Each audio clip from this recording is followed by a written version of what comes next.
Everyone wants 10 kids so that they can scrim each other in League of Legends. Nofest says no kids because he's got to keep the fat stacks of cash instead of fat stacks of stress. True! It says they would like to adopt a kid out of foster care one day. You raised your twin brothers and you think it's rewarding. It was right. Oh, the raise happened right before you came in Canada, but you were very happy. Why? Yes, huge congrats. Hopefully you get another raise this year, hopefully. Lopez can't wait to buy stuff for themselves. Yeah, it's the best part. Growing up. Harry says, my friend told me that I would 100% have kids in the future because of how much of a teddy bear I am. Don't let other people impose their expectations on you, Fairy. Live your own life. Lopez says, right now my current pay is more like an allowance, so you can buy some stuff. It ain't that luxurious. That's expected. You're still not even in university yet. All the cosplays. What? He doesn't talk to that cosplay girl anymore. Hi, Kahlo. Get 20 kids and have them do a battle royale. Why would you do that? You don't know about another double-digit raise this year in this economy, but even my cost of living raise is welcome. Yeah. I thought I said this last year too to like the person who was in charge of my promotions. I was like, in this economy, I don't feel like they're gonna do anything, so I'll just wait this one out. You investigate a weird squeaking noise, eventually following it to its source. An undulating swarm of sleek creatures are gathered on the cliff above you. Watch as they throw their tiny bodies off the edge, plummeting past you and out of sight. They scream and screech in excitement. Okay, weird. Bounce weasel. Get close to investigate. Make your way down the slope, finding a second herd of miraculously unharmed weasels at the bottom. Watch them, one lands on your head, and squeaking indignantly, goes to join the rest of its kin. Ouch. Wait, why did I unsmiley face? +2 stress? -3 from Hopeye gear? Wait, what? Wait, so I lost stress?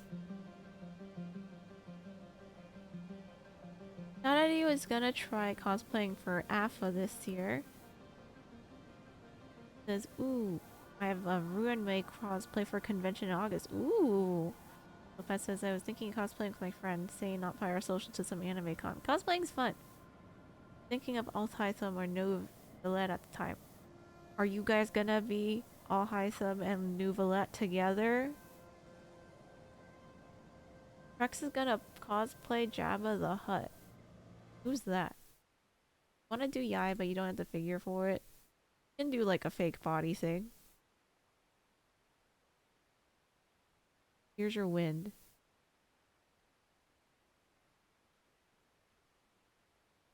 Wants to cosplay some girl from Fireworks. Oh, did anime.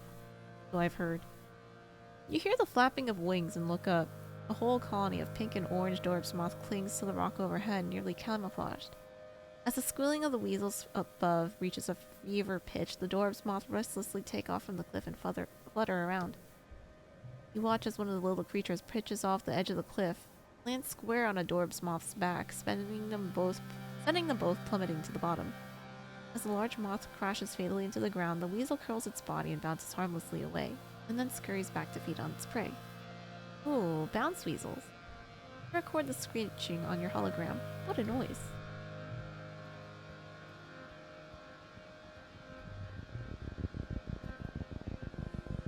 N plus fan, wow.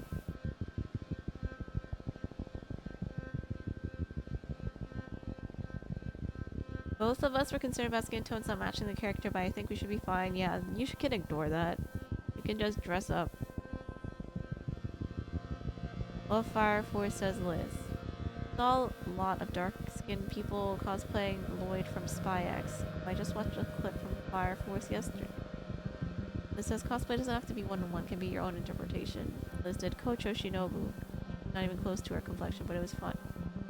The one with Benny Maru and amazing sound effects.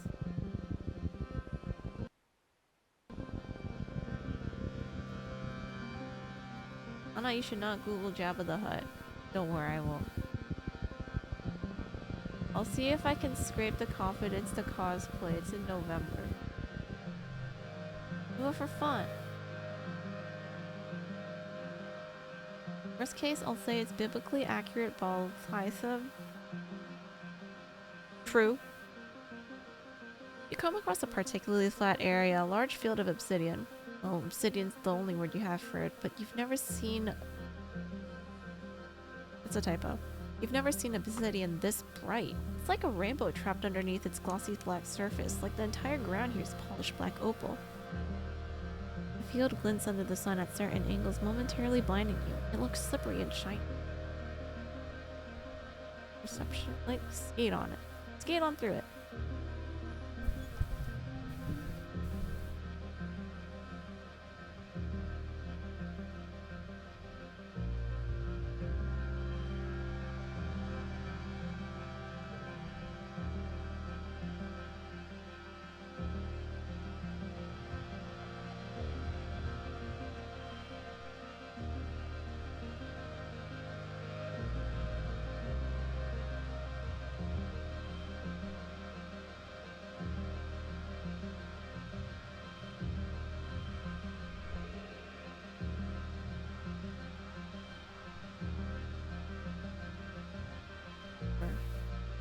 Oh. Okay.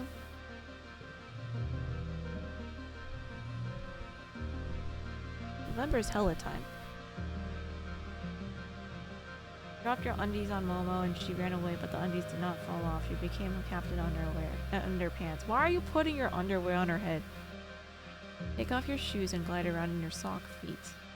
Take a tumble, get a little bruised. But have a blast! Woo! Do some science while you're here. Find a patch that's a little different and take some readings. You confirm that the material is not natural. It's been created by the convergent domain because it's the same stuff they make the thumpers out of. Silica mixed with some trace organic elements. By looking at striations in the cliffs nearby, you determine that this entire region used to be covered in a thick sheet of this dark glass rock. In most places there's now a layer of soil over it, but if you dig down far enough, you'll probably find this layer everywhere, like the whole place has been glassed. It wasn't on her head. Why'd you give her a cape?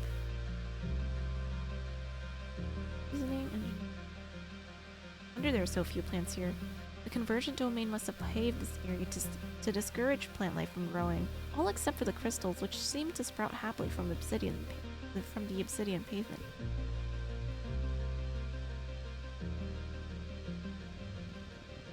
Been here.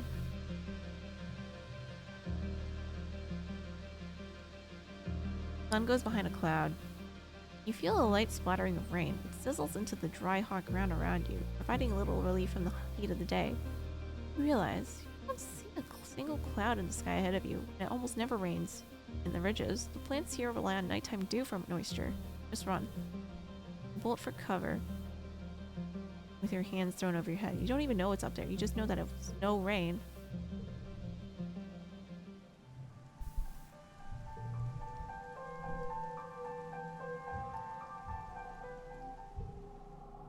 Oh boy, time to eat. Is no one's birthday in glow still?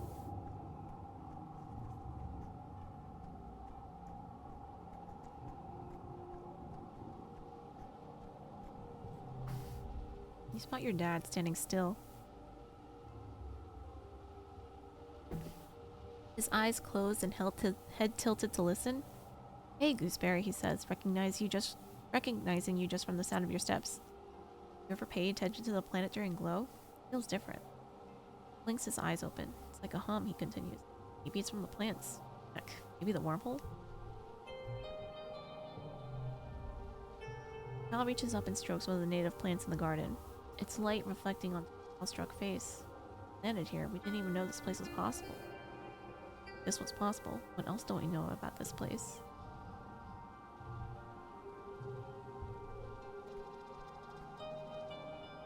Hi, Dis.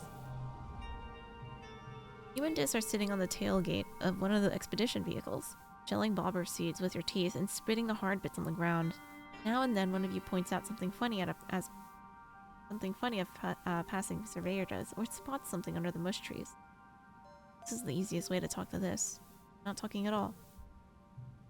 This has always been like this. Isolated from the other kids has made him thoughtful. Out of everyone, you think this might understand about Sim and be able to keep the secret. Do you want to tell him? I do.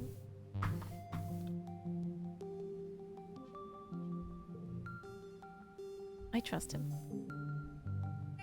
You tell Dis that you saw something interesting when you were out on expedition. Dis perks up immediately, turning to look at you. Huh? What?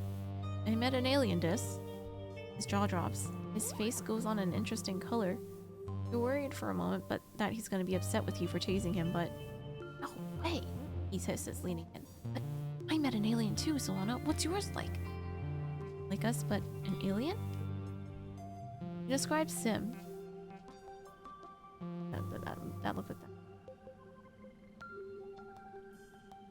He describes Sim. His long dark hair, his big eyes, his faintly purple skin, the way he never seems to answer any of your questions. He just stares at your face. Wait, you met Sim too? You nod. And Dis's hands fly to his hair. He said he met another human girl, but he didn't say who it was. It was you this whole time. He made me swear I wouldn't tell anyone else, Dis says earnestly. It's a weird expression on him. That if other find out about the gardeners, we'd all be in the danger. We can talk about Sim, but we have to keep it a secret. Okay, this will be our secret. No, it's looking serious. Good. That simply repeats it. Good. You go back to shelling bobber seeds in silence, watching the colony go about its business.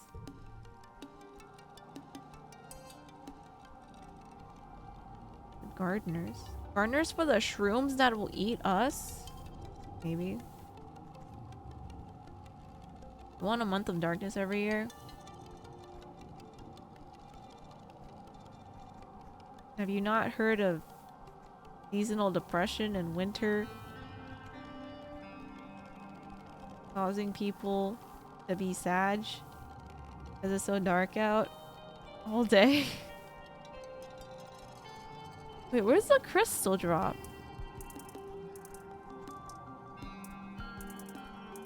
Oh yeah, Esper Winter, yup.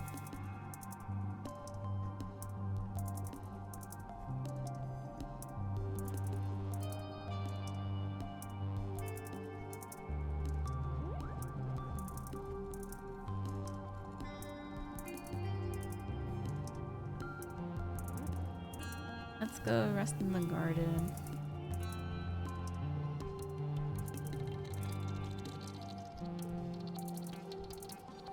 No, it's not because of just the holidays. It's literally because when you wake up, bright out, but then you gotta go to work, and if you're stuck at work all day, you come out, it's immediately nighttime again. No daylight at all. Everyone in geoponics is on edge during glow. It's close to the colony walls, so if there's an attack on this side, you might lose years and years of progress on these fields, or worse, the geoponics domes. Nothing to do about it except hope that the defenses are strong enough to hold. That sense of helplessness makes it hard to work.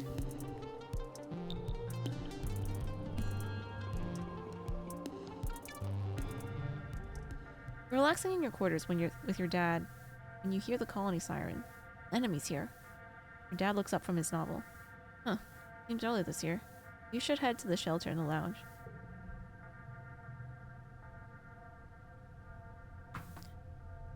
You've been drilling on new evacuation procedures for the past month. There's no need to... It's literally, if you do not get enough vitamin D, you will be depressed. So if you're inside all day, not just 9 to 5, I mean retail workers too. They work even longer hours. And restaurant workers, food service people. You've been drilling on new evacuation procedures for the past month. There's no need to be a hero now that there are so many new soldiers in the Helio.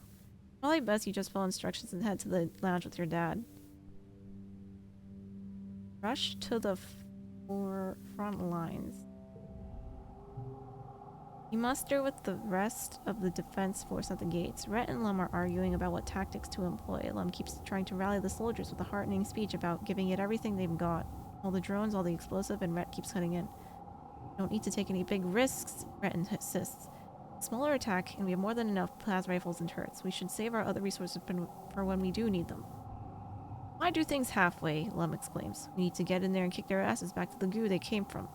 We need to show people that we have everything under control, for morale. Red tries one more time to wrest control of the forces back from Lum, but Lum cuts it off. Fire the explosive rounds! Arm the charges! Shells scream from the permanent night, followed by explosions you feel vibrate up through your boots. The Helios are unfazed, but you and the other Strato guards exchange nervous looks. You hear yelling, and then another boom as a secondary explosive detonate.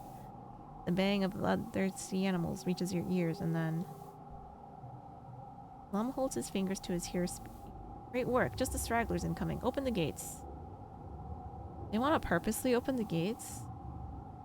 Why is combat challenge down? Oh, it's easy.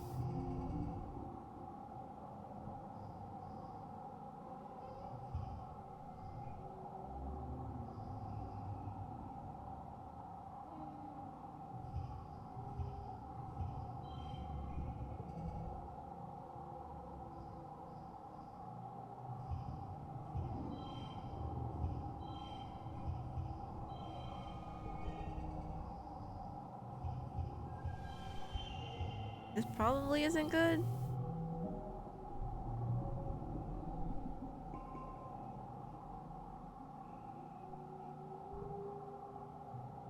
Face off a lesser Xeno, some kind of thin, semi-aquatic thing, already half dead and limping doggedly through the gates. It's almost comical how easy it is to stun and kill it. By the time you're done, the other soldiers have dispatched the rest of the creatures. Smoke drips in from the battlefield from the explosions, an acrid scent of triumph. After the attack, Lum gathers everyone in the lounge and holds a big celebration for the soldiers. There's feasting and drinking and songs of valor, and as the party goes on long into the night, some drift away in pairs or more. Mars and Rex keep the dancing going. Even Anemone seems to relax, especially when the other cadets invite her to drink with them. Tonight, everyone seems convinced that the victory means the colony will be safe forever. Maybe it will be. You sure want to believe it too.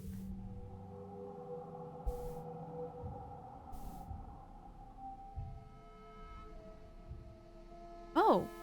Wow, wait, I got a lot of...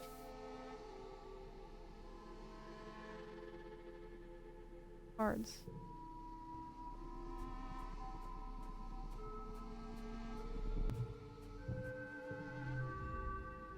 Hey, Sunberry! Working hard or hardly working? Normal again.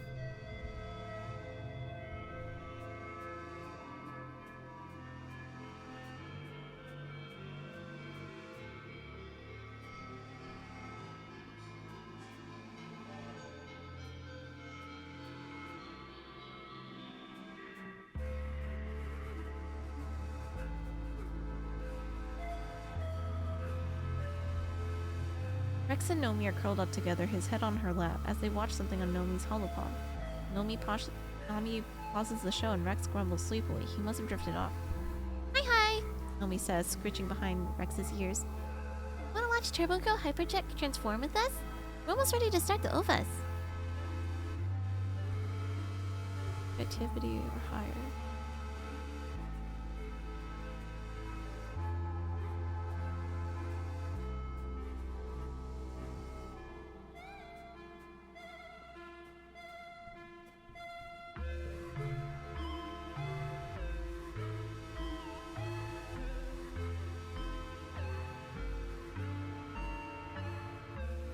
Let's do... Actually, no, we're full.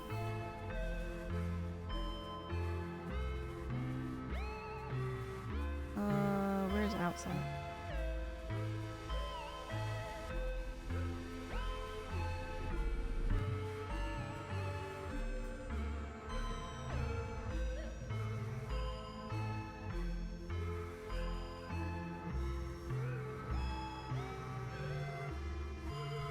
Take this.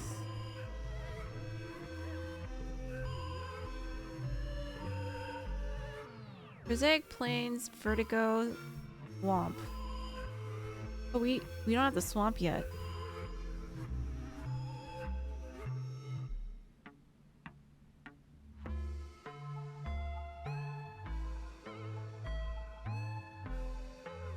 The ridge.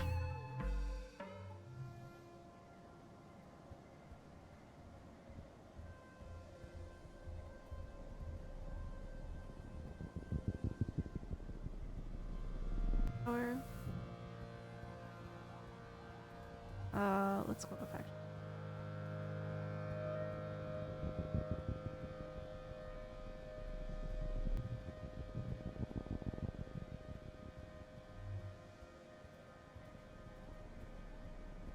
The swamp's not a thing? Ever? Not explorable.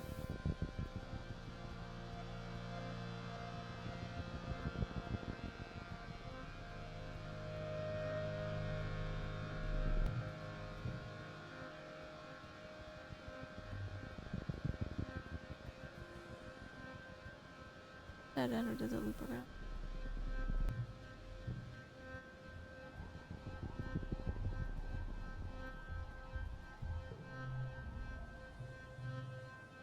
The howl of a unisaur rattles the trees, and you tense as your guts recognize the supremacy of an apex predator. You have to turn and run when you hear something different. Tim's weird chuckle. Oh, delightful, he says, clearing his throat. I haven't lost my touch. Here, I brought you something. A flower.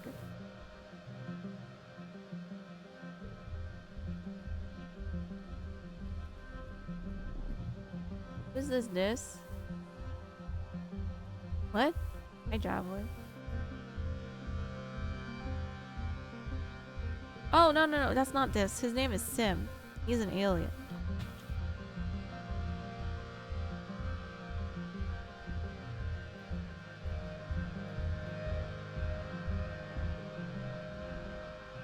Find your way blocked by a massive wall. Oh wait, we've done this before. +2 to pairs.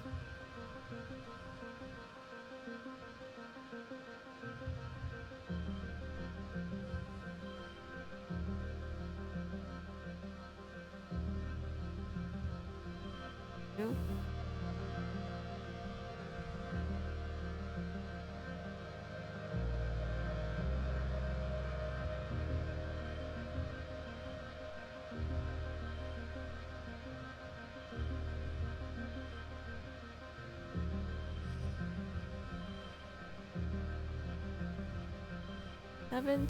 yen. 6. 4.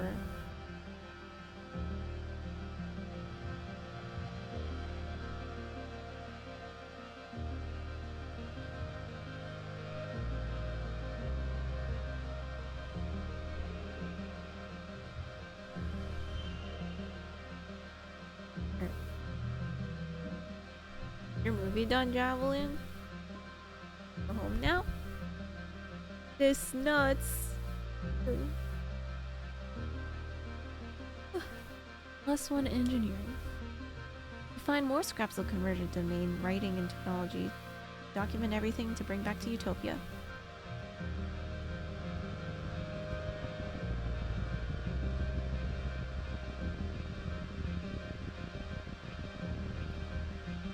Modifier.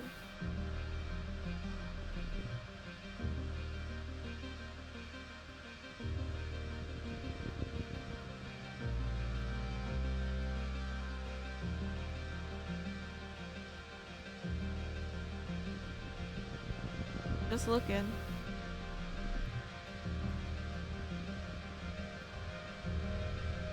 Wahoo. Alright, well, something else there. Let's talk to Utopia first. Keep getting lost in here. Up to that crystal plane. Wait, that's camp. Is the crystal plane on? Oh, there's this in the crystal plane, actually.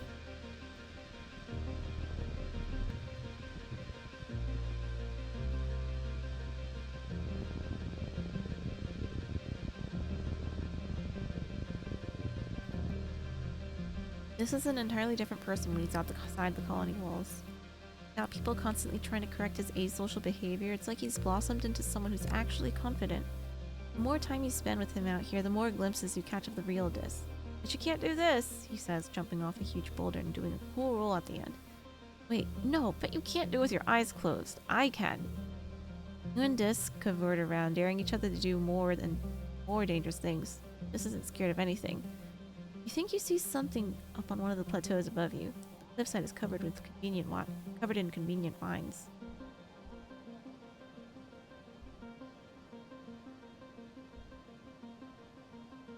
I feel like he wouldn't like this.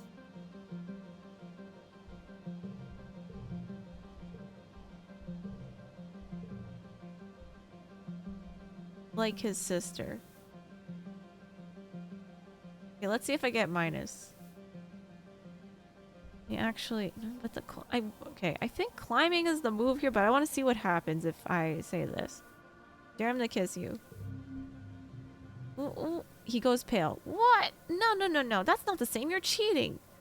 Wow, you might have found the one thing Dis is scared of. He insists you pick a real dare. Dare Dis to climb up there.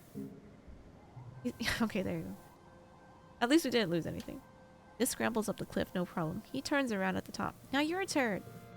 Well, you dared him, so you gotta follow through. The vines are slippery and dangerous, and some of them are even alive and wriggle when you grab them. You lose your grip right at the top, and you slip and start to fall. But Dis grabs you.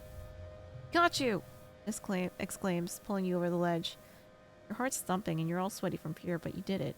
Dis looks so calm and collected, even though he just climbed the same treacherous wall and had to save you from a long fall. Why doesn't he ever seem scared? The plateau is empty, but it provides a great view to look over the resting ridges. You and Dis take a break and watch the shadows creep across the dusty, craggy landscape. This is the life. No school, no gossip, no bullies, no one telling me what to do or what to think. He props his elbow up on his knee and squints into the sun. Even with my augmentation, in the colony I always feel like such a coward.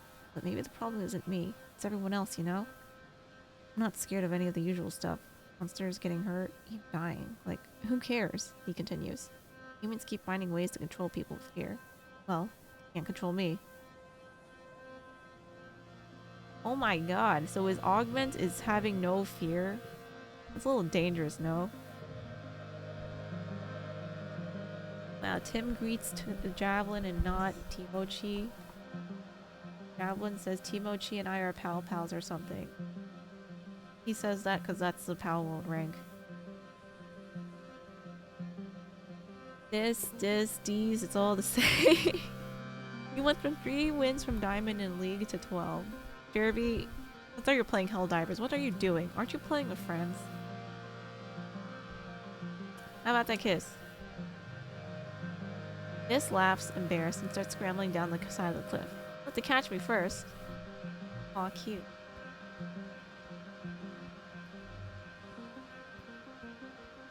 So he is scared.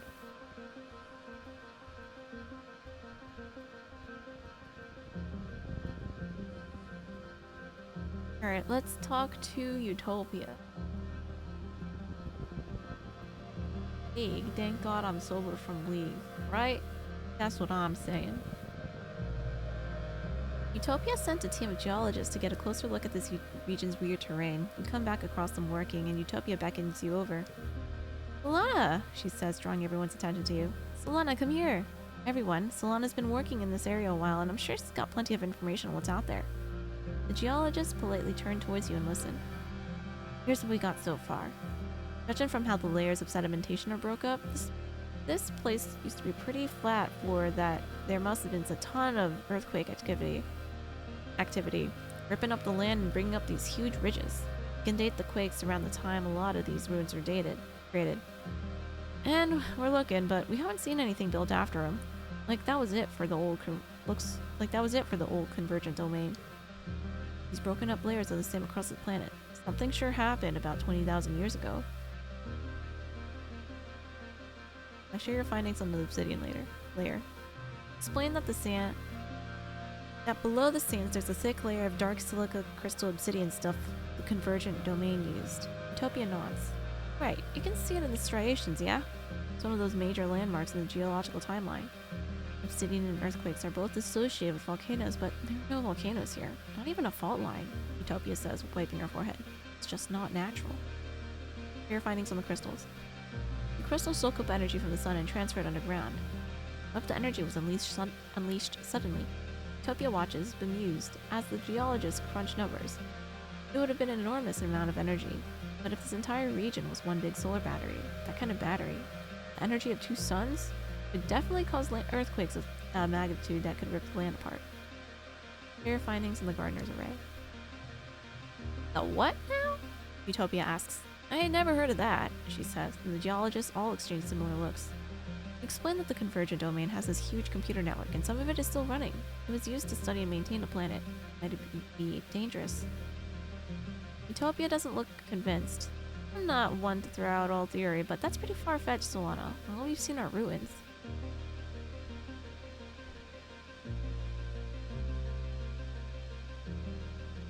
He squints and thinks it over. Well, if that's true, maybe something went wrong with this array, and it overloaded all the solar crystals. That level of cataclysmical disaster is the sort of thing that might end a civilization. Don't mention Sim. Let them work. Set up a drone hive to measure the sediment layers along the cliffside and learn a few things about the rocks. What happened if I mentioned Sim?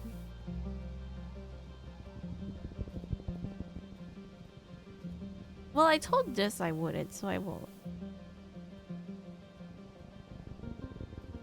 Curious though. Speaking of Sim, hi Sim. Sim is holding a piece of discarded expedition's equipment in his hands. Found this just over there, he says, gesturing into the wilderness. I don't know if it was discarded or simply lost, but you should be more careful. You're a guest on this planet. Agreed.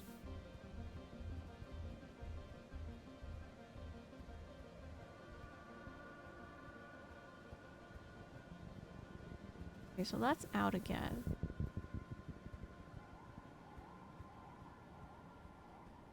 Are no animals here? Out here. Windis are poking at one of the ruined buildings here. A jet black stone cube now reduced to rubble and overgrown, large snaking roots and clusters of bright crystals. Hello, little curious humans, Sim says cheerfully, popping up from behind. How's the archaeology going? Are you having fun digging up the secrets of the planet? You and Dis exchange a cautious look at Sim's tone, but Sim just laughs.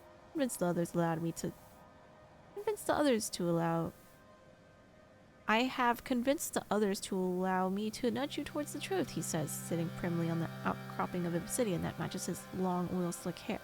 What a trick. Dis fidgets beside you, his face unreadable. Well, do you have any questions for me?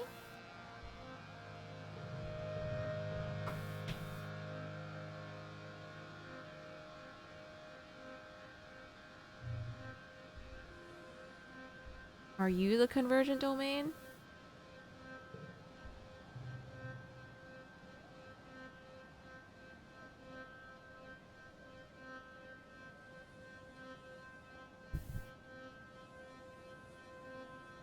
Kirby says no you Topaz. LOL exclamation point. Wow, very boomer. Topaz says NVM. Valorant is worse. Good job, Jeremy. You made the right choice. Topaz, I would say the opposite. Jeremy says my long-awaited character in Punishing Ray Raven releases in 4 hours. You saved enough rolls to get her pity. Why aren't you playing Helldivers with your friends, bro? Sim laughs. Oh no, he says, the Convergent Domain is extinct. As you can see, I'm still quite here. The Gardeners are the only part of the Convergent Domain that still exists today, but we are not them. We were their tools, tasked with protecting the planet's ecosystem. And now we are something more. You make these crystals? Did they make these crystals? Yes, Sim says. He looks pleased. They're a self-replicating silicone-based species that behaves much like a fungus. They're connected below the ground in a massive network. They were the Convergent Domain solar collectors, and for some time, they were the only living thing on much of the surface of the planet. It's hard to imagine, right? No mush trees, no poof shrooms, not even these mountains, just endless fields of sharp crystals and obsidian ground, drawing in all that energy and storing it under the surface. Sim tilts his head, oily. Whatever could they have used it all for? Then there were earthquakes, Sim adds. It certainly shook things up. Did they live underground? Yes, largely. Though as you can see, there were some facilities above ground, such as this one. Nearly all of them were what you'd consider agoraphobic, and very little sight to speak of, in their physical forms. But they loved looking at the planet through the eyes of its creatures. Sometimes they visited the surface by taking forms better suited to it, though the process was often painful. This shoots you a meaningful look that you can't interpret. What did they look like? Like worms. Sim answers simply. What do humans look like? Why aren't there more ruins? Well, it's been a while, Sim says. 20,000 years is a long time to clean up a mess. We've worked quite hard. He looks around at the dust and ruins. There are only a few places on the surface of the planet where you can still see the convergent domains work, but it used to cover almost everything. Much of their technology was organic, fungal specifically. So you won't be unearthing any bed frames or dinnerware. It's all long since rotted away, or gone wild and grown into something new. He smiles. Unearth. He repeats. Look, I'm beginning to speak like you. He strokes the glossy obsidian ruin. Even this was alive once. It grows like coral. A silicon-based fungal life form genetically engineered to take whatever form was needed. Extinct now, only the bones are left. You kill the convergent domain? Well, Sim smiles, his knowing smile, his eyes alight with a secret. I think that's enough questions for today. He stands up and dusts himself off. Who can say what happened to them exactly? The earthquakes that formed these ridges shook the planet around that time, but perhaps it was their own greed and hubris that turned on them. Sim makes to leave, but Dis jumps in his way. Wait, he cries. I have a question. And tilts his head, waiting. What if someone wanted to become a gardener? Dis stammers. Is that possible? Sim stares at Dis for a long time. I'll have to think about that one, Sim answers slowly. Then he leaves, soundless against the sand. Dang.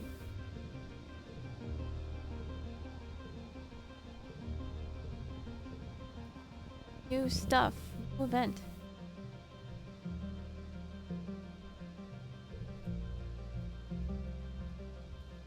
Okay, let's reload that one because I didn't want to do the locust.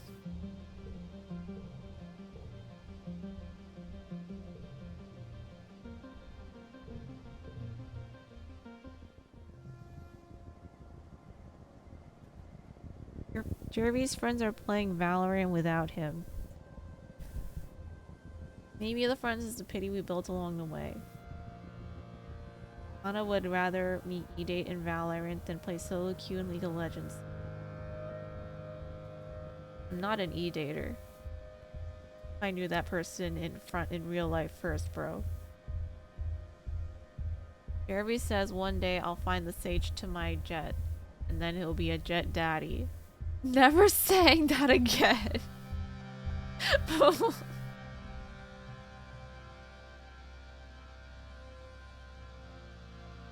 You and Dis are exploring the ruined wormhole observatory again. It feels so familiar. You've dreamed about this place many times, and it's just like you're remembering it all now. This time the dream memories grip you. You wander as if sleepwalking down familiar paths. Look up and see the wormhole faint in the sky above. Time is right to observe it. Dis tries to keep up. Where are you going? He asks angrily. You don't answer. You try to concentrate on finding the place.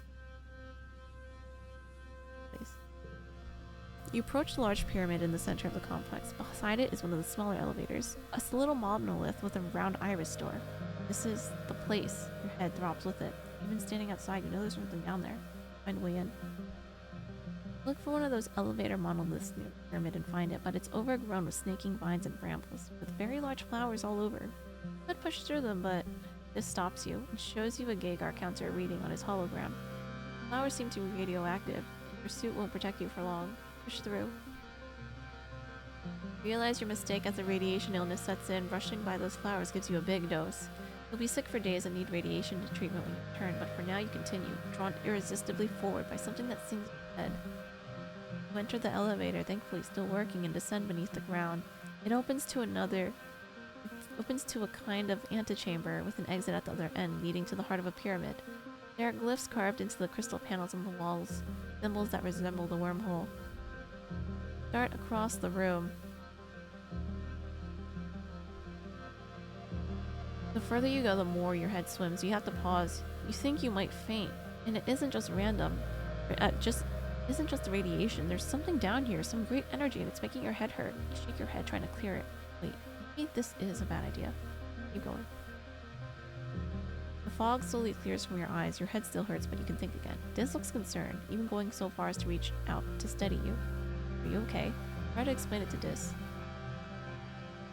Hard to put into words. You just say, my head hurts. Obviously, he says, but no, it's more than that. You're seeing things. It's kind of like the array. Kind of like a dream, but you feel like there's something super important up ahead and you need to see it. Maybe we'd better leave, Diz says nervously. Looks so good. Keep going.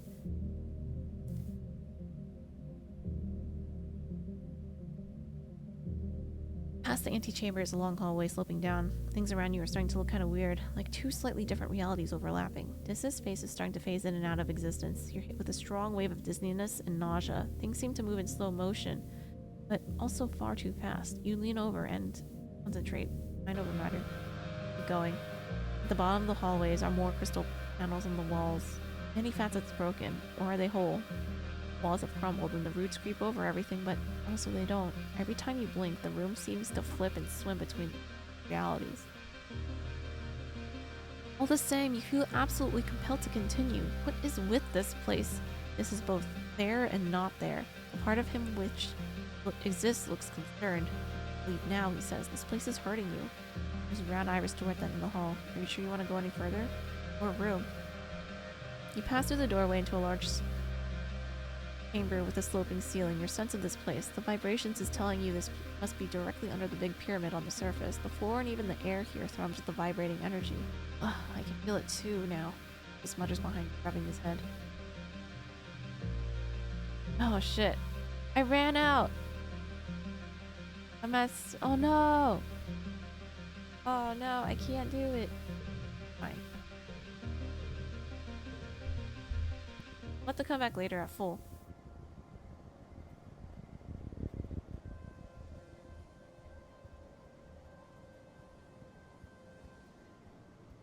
There's no other events here, at least.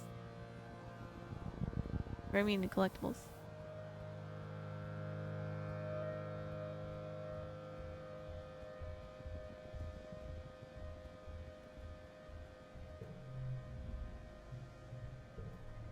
Darn. Okay.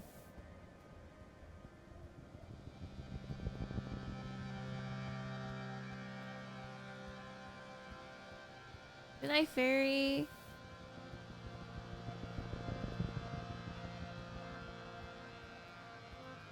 One day, wait, fairy says one day he'll have matching league names with a E kitten. Why do you want an E kitten? Jerry says, sigh, add me.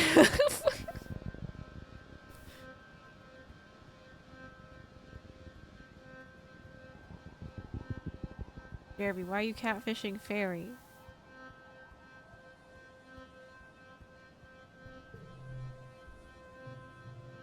Go home.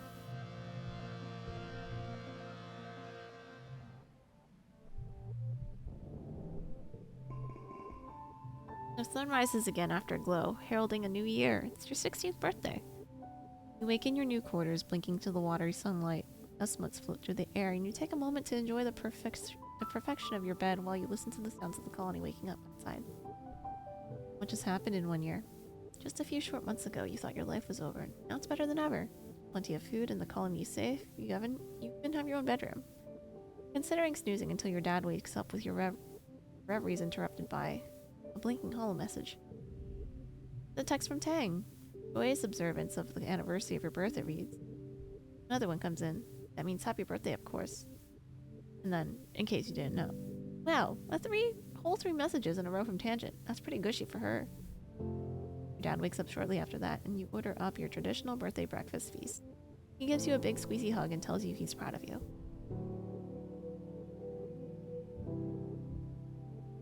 Mom has been dead over a year.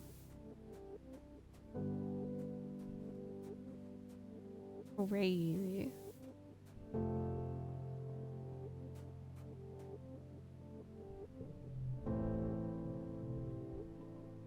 You spot an anemone talking the vase. He smiles warmly and claps her on the shoulder, and she goes red, stammering out a goodbye as he walks away. Oh, hey Solana, she says when you approach.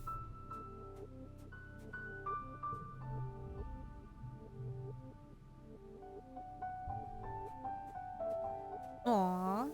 Anemone and Vase, and then Rex, Anomi, and Tang and Mars.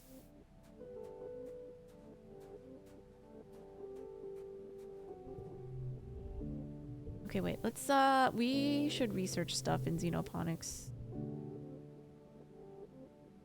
Biology. Back in the lab, you have all the right equipment to properly examine that radioactive plant you found. Maybe you can find a way to protect yourself from them so you don't need to drag a radiation-proof and virus suit with you every time you go to that part of the plant. Oh, this is what I wanted! That is great. Radiation poisoning isn't the killer it used to be on Earth. With beds, you can flush out deadly doses of radiation in a few hours.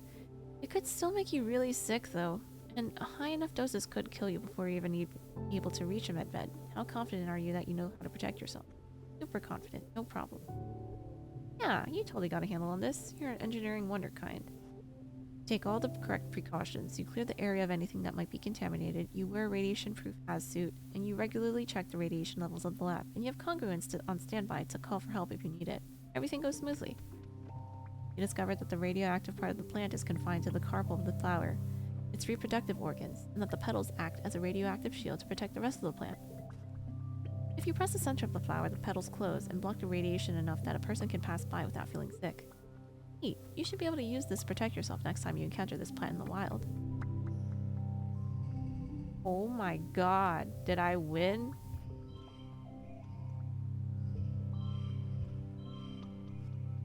I don't need...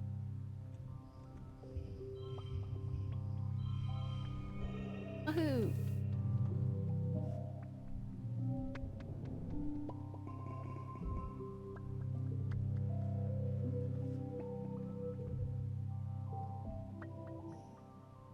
Extra gear slot. Hey, let's go.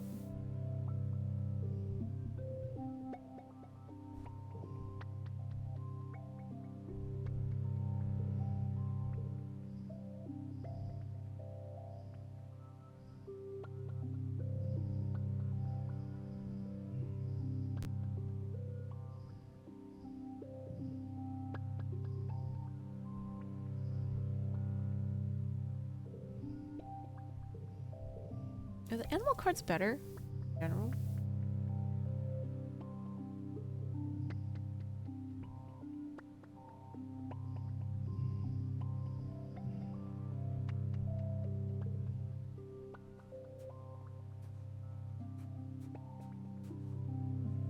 Fleet Corvette.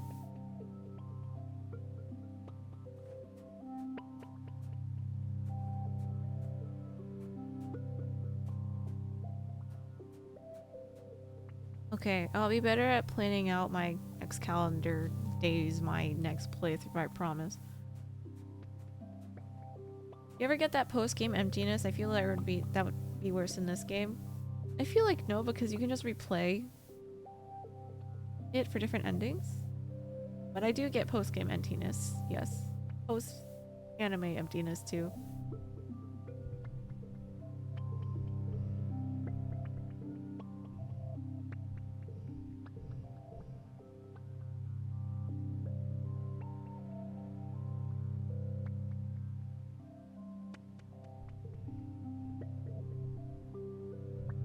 Let's research again. The Veritonin found a blep grass shortly after the colony landed in Vertumna.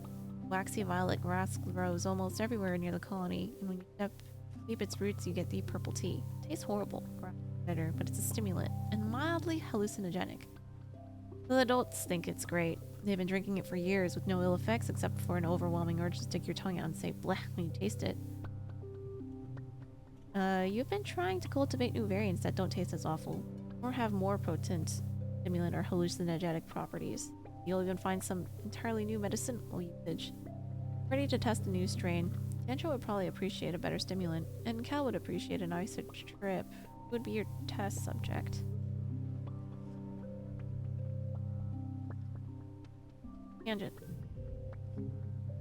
Bring Tangent a cup of freshly brewed Blep Tea 2.0. She swallows it down, no problem. She pounds back cups of Blep Tea all day. Not like she needs assistance to stay awake, but she says the stimulant helps her focus. After a while, you ask her to report on how she feels. An extraordinary amount of work done, she says, blinking rapidly. But I feel, you know, voice, like my own internal voice feels much stronger, like as if it were another person entirely sitting here beside me. She tilts her head to the side. Yes, I know, she says to thin air. I will tell her about the tremors, thank you. Her eyes refocus as she looks at you again. I'm also experiencing a higher than acceptable amount of muscle spasms, she says. I suggest crossbreeding the blep grass with something that will act as an anticonvulsant. Huh, looks like this strain was a little too strong.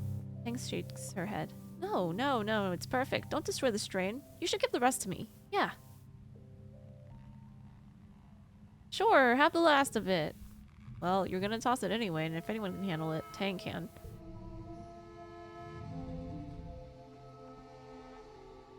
Jeremy gets post-game happiness in the middle of his games when his teammates are 0-10. See, this is why you just stop playing Wii. It's not good for you, bro. SMH my head.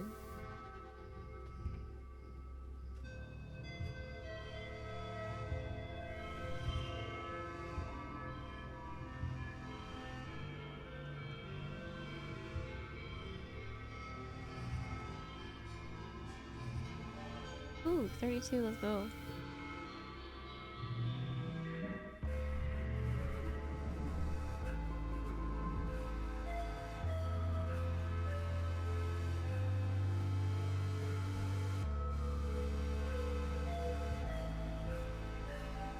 Really Paul. Collectibles respawn faster and more slots. Build?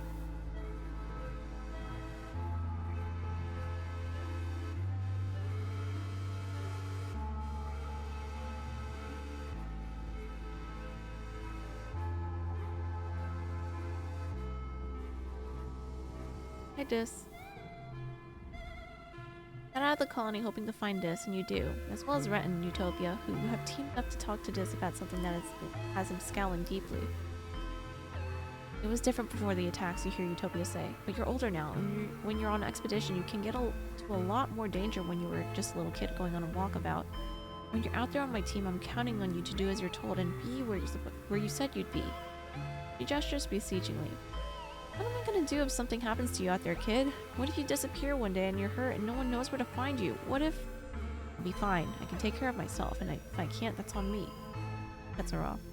That's not how it works here, Rhett says, his voice stern. You're not just putting yourself in danger out there, you're putting the whole colony in danger. I know you're a bit of a loner, son, but you have family here. All of us. We're all your family.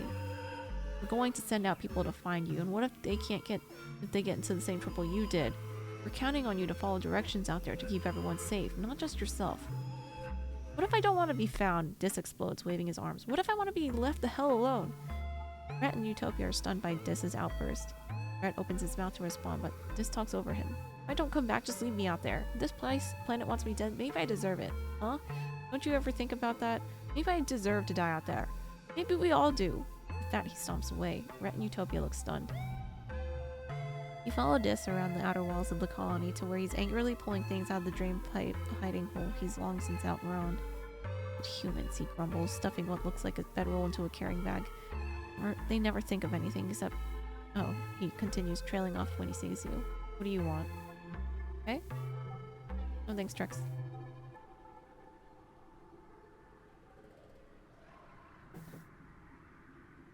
Great, Dis mutters. Just awesome, actually. Yeah, thanks for asking. Watch him pull things from his hideaway and throw them into two piles. Screw this colony. I didn't ask to be a part of it. I don't need it. I don't need anyone. I'd be better off living in the woods like an animal, at least that's real. He reaches in far and pulls out a busted up looking mechanical device. His old alien communicator he made using gear he stole from Command. Jeez, he laughs.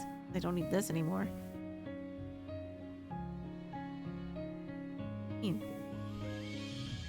Dis smiles as he turns the device over in his hands. Well, I've already got Sim. I didn't need this old thing, did I? He tosses it in the discard pile. I won't need it where I'm going anyway.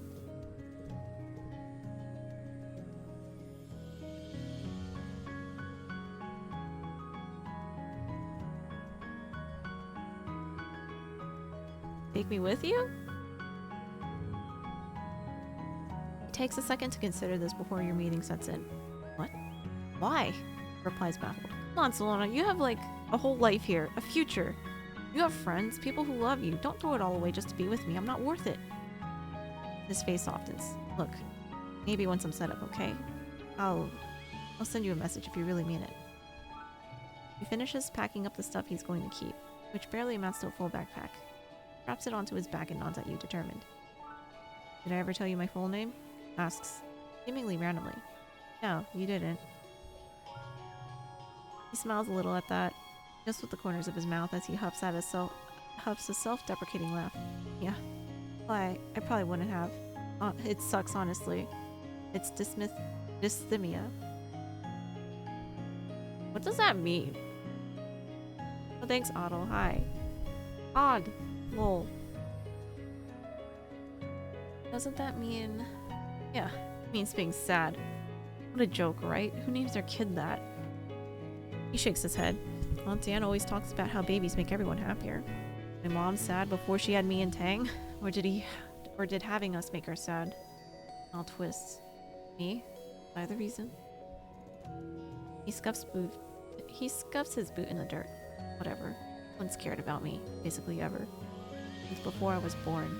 My mom didn't love me. But like, one person who you think could.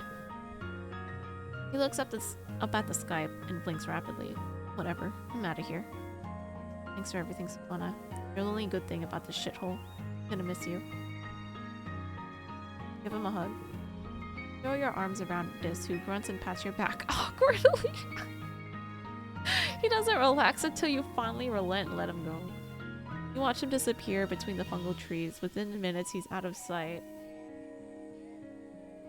Wow, that is an awful thing to name your kid. It means long-term depression disorder? What the fuck? Who named him?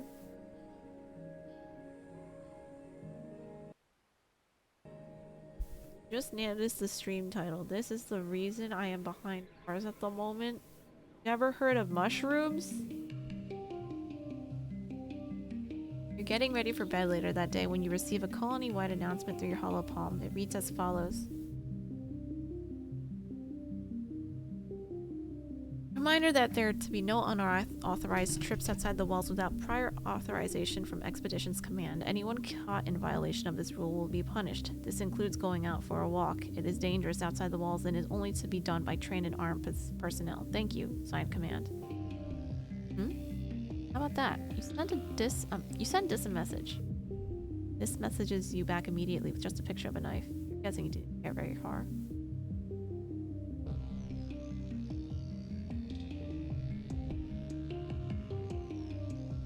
Wait, we didn't leave? He's right here.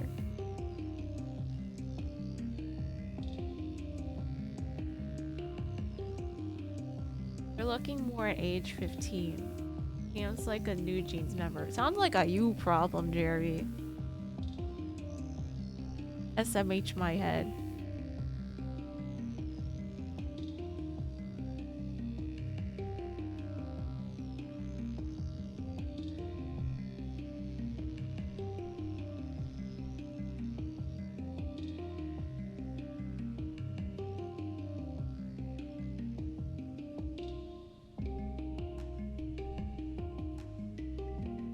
Didn't I plant some food?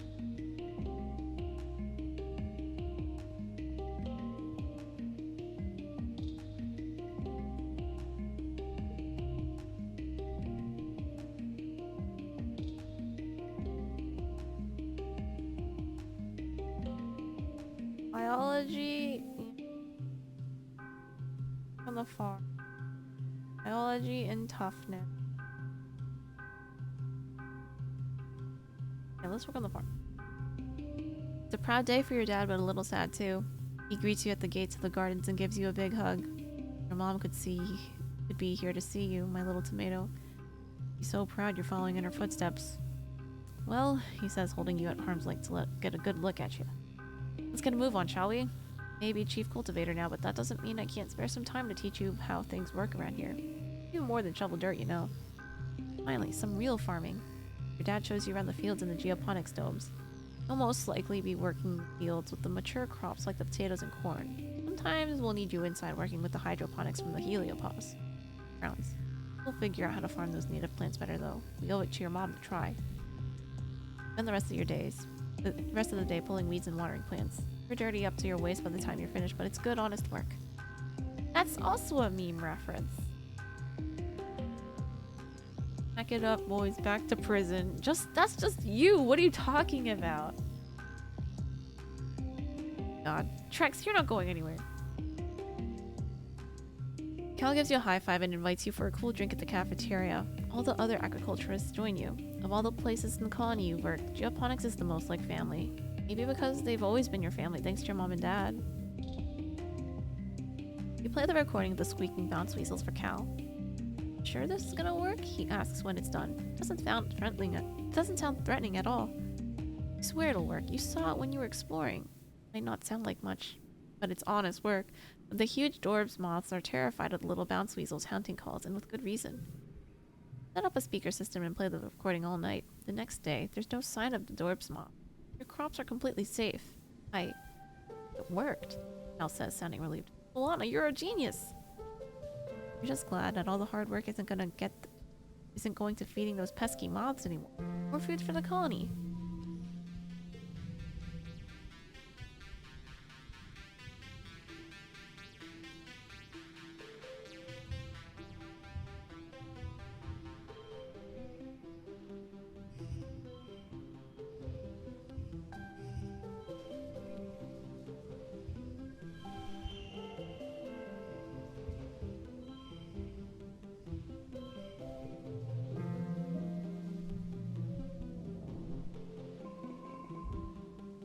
We must be running out of jokes. Rex loves walking lines, but if it means you need to go to prison, I think you can pass. Yeah. You're woken by the buzzing of your holopalm. Colony-wide alert. Rub your eyes and ponder the thickness of the air. Leaping into your bedroom to the open veranda door. It's an ominous but beautiful sight. The seasonal pale pink haze has turned to a deep fuchsia with scintillating silver specks floating through it. A shimmer. Thankfully, you've all been inoculated against the shimmer because this looks like a bad year for the airborne spores. To be safe, you stay inside and seal your door and windows tightly. Spend the time playing hollow games with your dad. After a couple days, the pollen fog passes without incident. Oh, would he have died there? Everything passed without incident. Wow.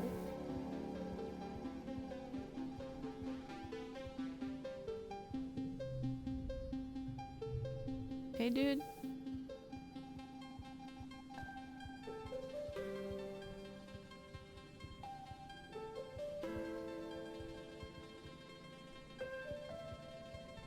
Okay, this induction and rest thing actually making it difficult for me to decide what to do. So I'm gonna go like rest and then we're gonna go out. I think. Relax in the park. You spent some time this month cleaning up around your mom's memorial and clearing away the weeds. I know she's not really here, but it feels like she improved somehow.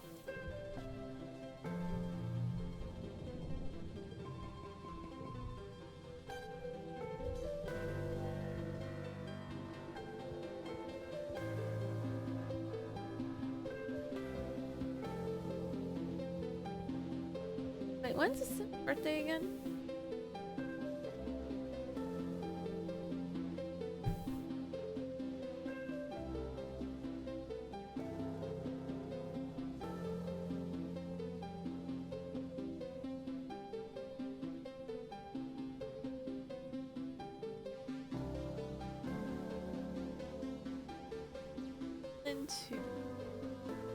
Oh wait, I should have gone out last.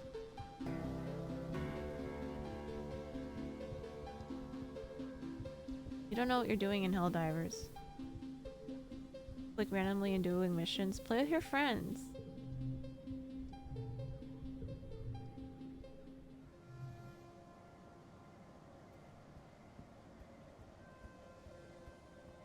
We're gonna go... Oh wait.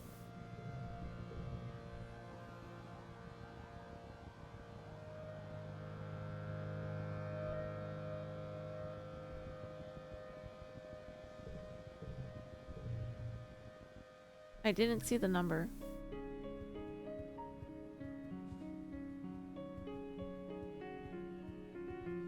With the liberation? Oh no, not Jeremy.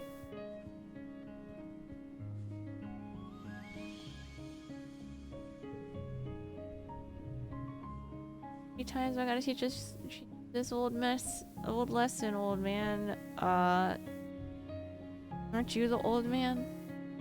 Boss event.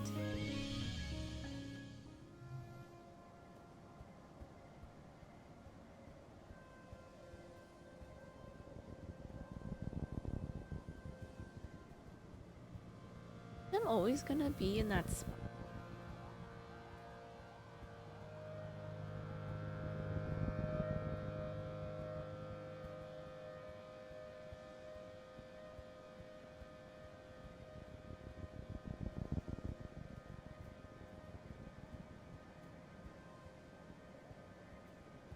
Actually, I'm turning 26 this year.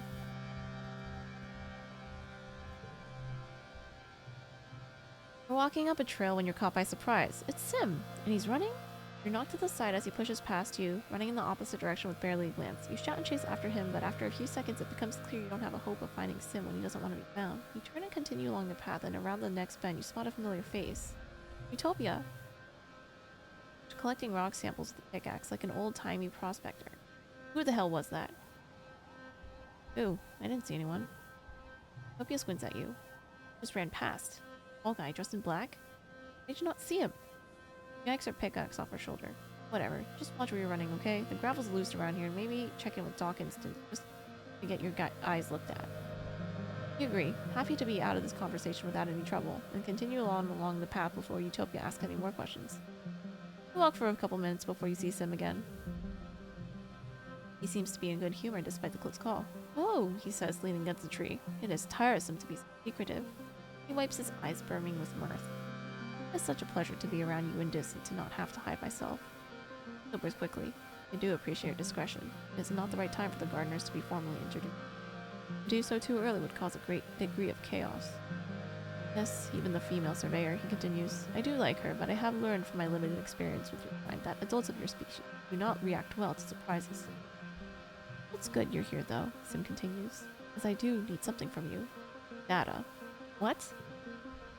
He holds up his hands. Please don't be alarmed, he says placatingly. I don't mean sensitive information such as personnel and defenses. I only mean the contents of your digital culture archive. Like, all of it? He smiles. Yes, exactly.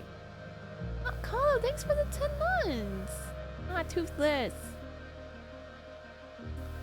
For holographic recordings of movies, music, books, cultural artifacts only, I promise. Well, why? Well, isn't it obvious? I wish to know more about your kind. I wish to learn how to act in such a way that is not so discomforting to humans. Or he smiles. His gentle smile grows warmer. Really? He asks, clasping his hands. Oh, I thought it would take a great deal more convincing. Far surprising. It is such a pleasure. Tell Sim that you can likely find a mem drive in engineering. Build the data he wants. But you have a few questions of your own. That's fair. It must be frustrating to feel as though the truth is being withheld from you. Ignorance is not a yoke your kind bears easily. Please trust me when I say that my inability to answer your questions is born of circumstances beyond my control, and not a lack of desire on my part. I have full faith that you will know everything soon enough.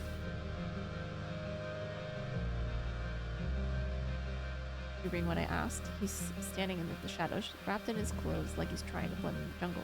He looks like a vid actor, pretending to be shifty. I guess he's asking about the data he asked you to smuggle out of.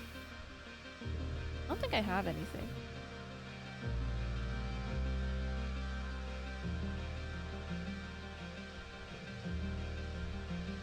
I don't. Here, have a flower though.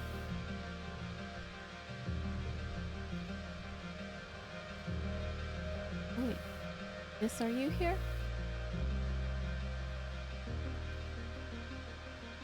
You know, it's just that event thing was just been...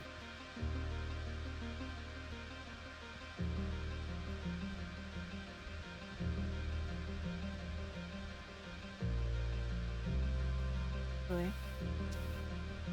the optimal way to have done all this was to research first, all in one, and then come out here.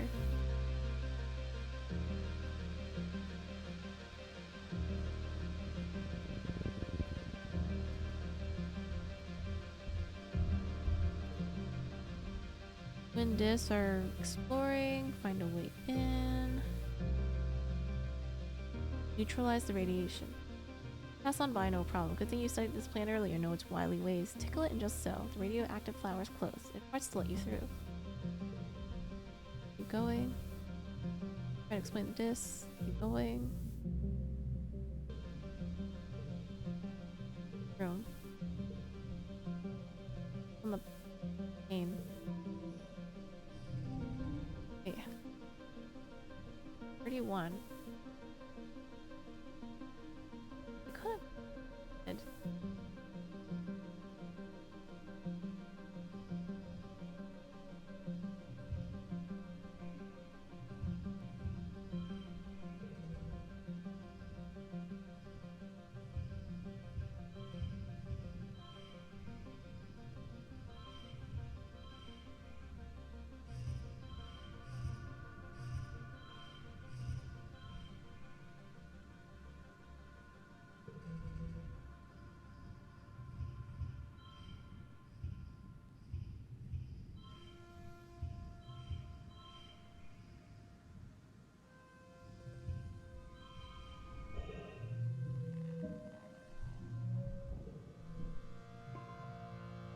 Slip into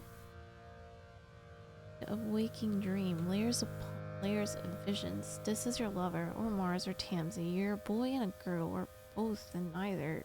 Young and old, a farmer, a hunter, a politician, dead, you're alive, and you've never been born.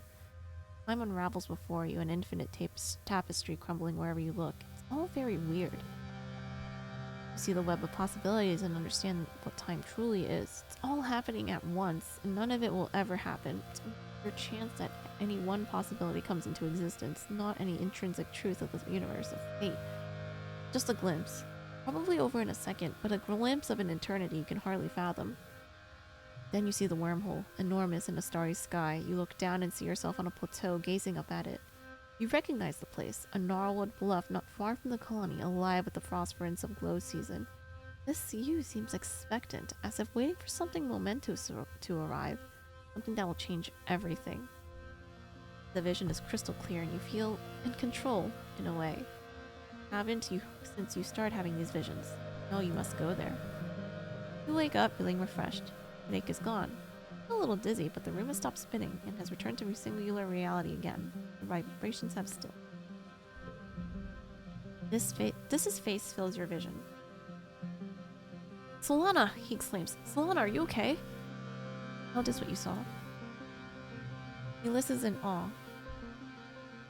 And then interjection as you describe your visions. And I see it. I was here too. I want to know everything. Tell me about your dreams. You tell this about not only did you see all those visions, but that you believe they're real. You lived them, or some of them anyway.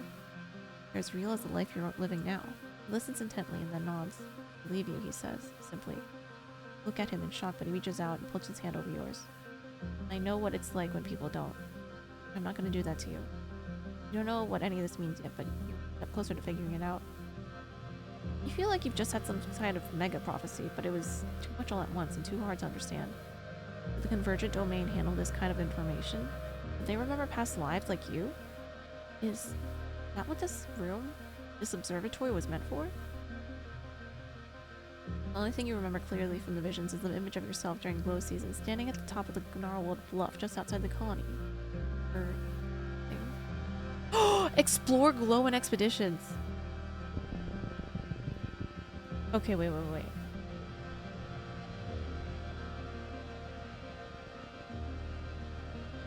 Success. Okay, I'm going to load Pollen 1. I'm gonna explore in Pollen 2. No? Okay, let's do this. Da-da-da, da-da-da. explore Pollen 2 because then we knock out Sim's birthday. We're just gonna speedrun this real quick. I know it. Dysthymia.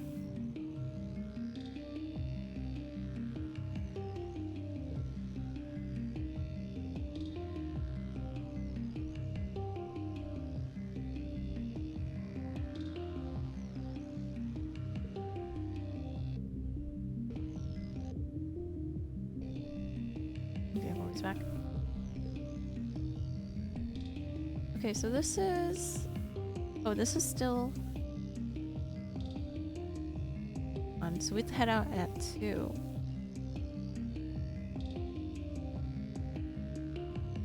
Lurking. What did I do last time?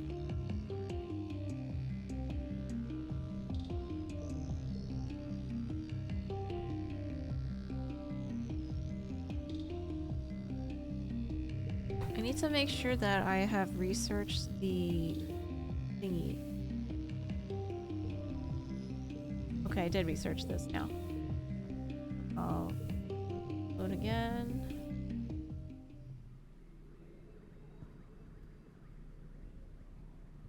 Thanks for lurking, Drex. Good night.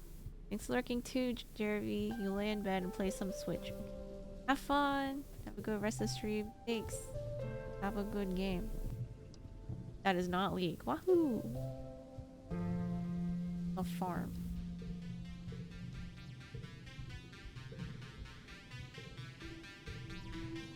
Okay, so that works now.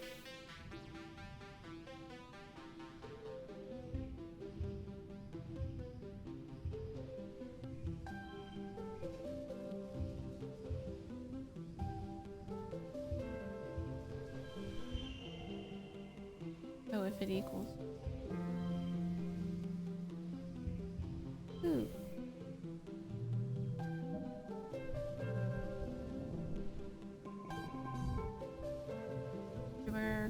No one died. Woohoo! Alright, now we go outside. Before, this is enough.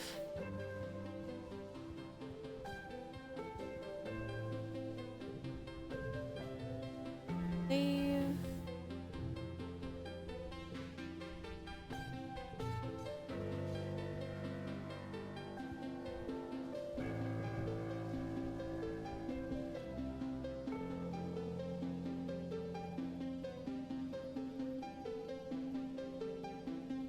Oh, nomination is Nami Nami.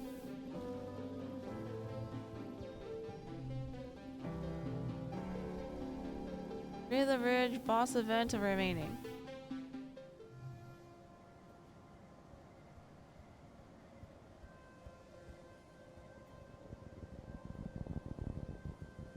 Run it back.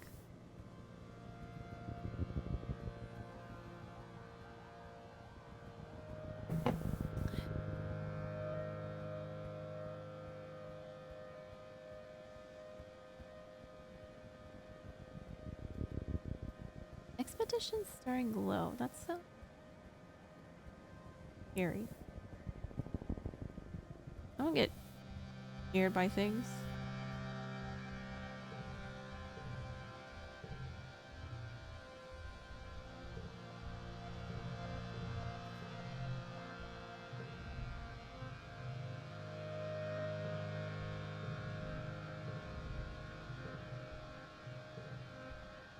All of it's life.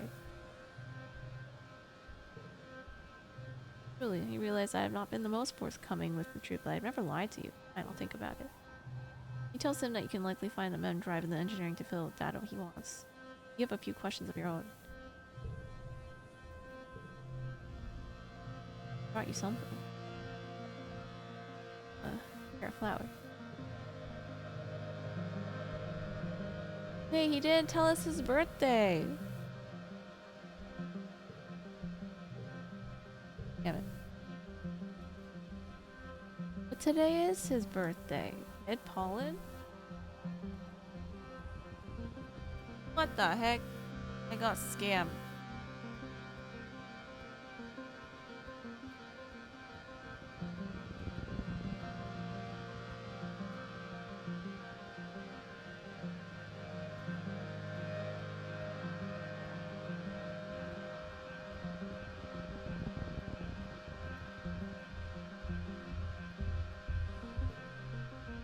Right, this. Let's go again. Analyze the radiation. Wahoo. Going. Clean it to this. Keep going. Concentrate. Room. Focus on the pain. Wait, the room is empty except for a raised platform in the middle, which looks enticingly like a bed, which is convenient because you're definitely gonna faint this time. You collapse onto the platform and are overcome by a spectacular migraine headache, and it feels like your head's gonna explode from the pain.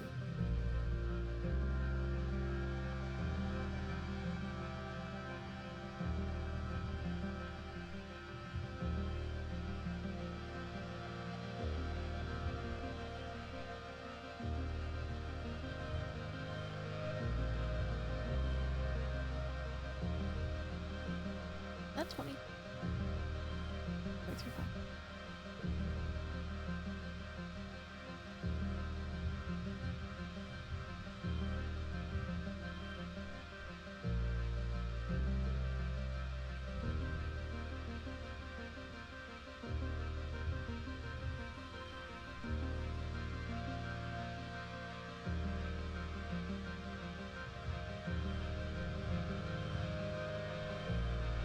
Wahoo!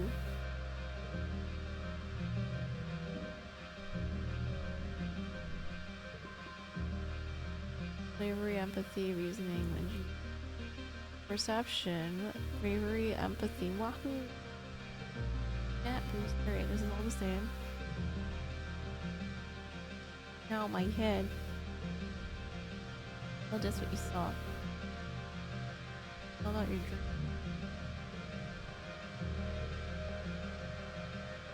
Exploring.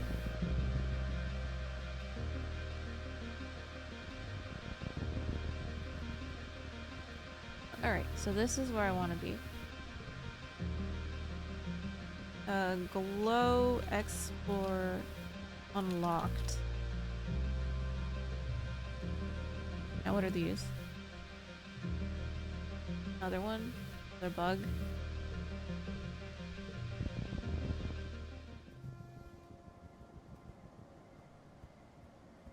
There. Maybe there's something else that happens. I haven't been down in the deepest crevices of the ridges where the crystals grow thick and the air is stagnant and dead. It's already sweltering on the ridges, but in the chasms you see the heat warping the air, almost like it's a permanent fog. Utopia says the air is so thick and still that you can't even use your glider down there. Well, thanks, Baron. At least one thing survives the haze, though. When you take a break for lunch one day, you can see flickers of silver dart in and out of the fog, like ripples of light on the lake. You unpack your tiffin box, the silver flashes come up and out of the fog and begin to surround you. They're animals, eyeless, translucent creatures at the length of your arm, trailing meters-long tentacles behind them. Their mournful hooting is magical and strange. You look them up in your holopop. Oh, they're squid babies. Wait, they're predators. Anything I should know about Pokemon Violet? Touch all the crystals you can so that you can farm points. I would say.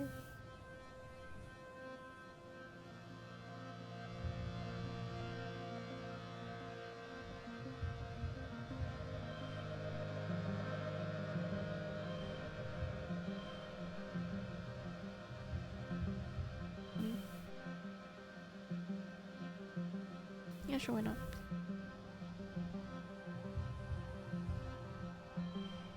17.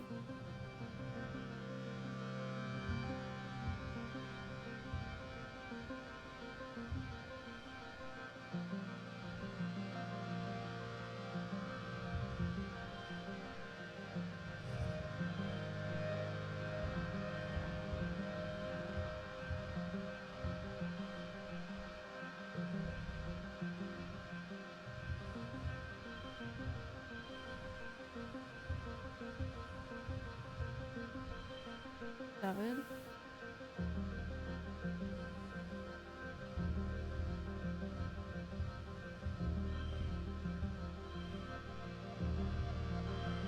Not so close.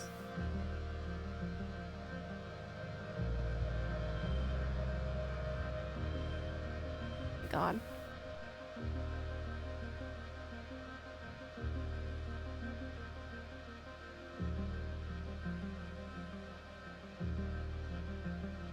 You know what? Sure, push through.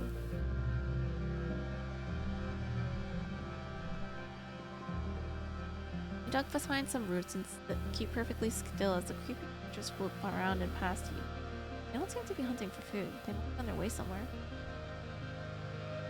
Air squid adults are solitary hunters, but these juveniles form large groups and move together fluidly like like schools of fish. Once they're a safe distance away, you can take some notes on their social behavior. Honest thing is how many there were. Hundreds of things. But mature air squids are very rare creatures. More often heard than seen. It must be a tough life if so few of them reach adulthood.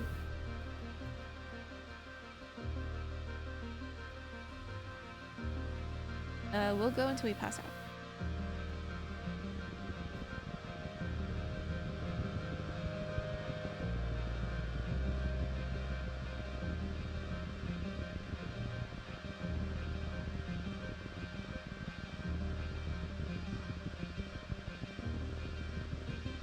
Catch all the Pokemon and give your life savings to Kana. No.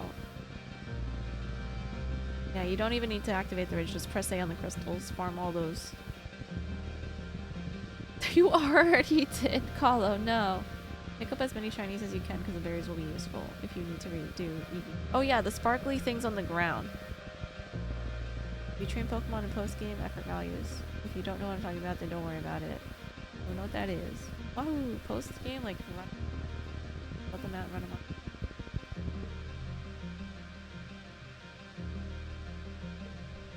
Scaling a huge rock plateau. I'll let Javelin explain to you. And you're suddenly overcome with an incredibly feeling of peace. You never felt anything like this. You literally feel lighter, like all of your troubles have been lifted away. The feeling is stronger when you touch the rocky surface and you realize it's radiating from the rock. And this is here. This is sunning himself on top of the rock, stripped down to his shirt. He looks up as your shadow falls over him. Oh, he says slowly. You found it too, huh? Oh, this must be the place that Dis told you about. His favorite place on the planet. The rock that makes him feel happy. You know how he feels now. He hides his eyes from the sun as he looks up at you. I haven't told anyone about this place. He does. Well, except you. That's how they get you, you know. They know you love something they can use to control you. He gestures lazily. You know, people, the world, life. I like this place because it feels like it's somewhere I'm not just a cog in the machine, you know? I'm gonna keep this place a secret though, right? He asks. I don't want this place dug up and studied. It'll ruin it. Owls. People always ruin things. Especially researchers. Some things you don't need to understand. Okay, it's our secret. You do take a few readings though, just because. All data is important. Mark down the location but fudge the coordinates so anyone they send out afterwards will get lost. I wonder if the rock is natural. Animals seem to really like it. As you're taking readings, you watch a swarm of dwarves moth basking on the rocks as well, just like this. Then you lie down on the rocks beside Dis, letting the strange magic fill you with an incredible sense of peace, love, and unity with the universe. This sounds exactly like something my yoga teachers would say. Hi, Doc! Is it rude to lurk on Kana's stream for over 3 hours without saying hi? No. Okay.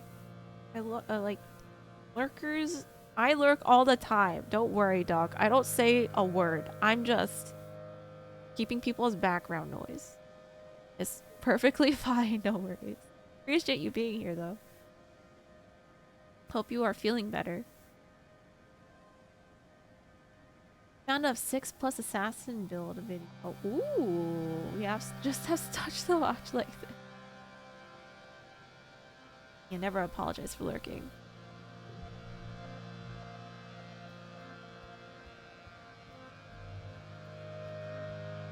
Yeah, I never talk in streams, don't worry. Like, literally never. No perceive. Too much going on.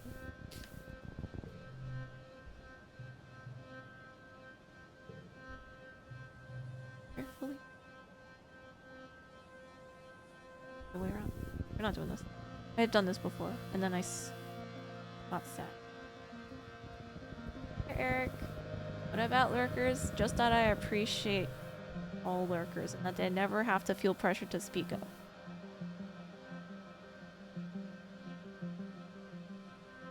Look up. A herd of float cows are bobbing overhead like hot air. Okay, this is the thing where I think I got peed on.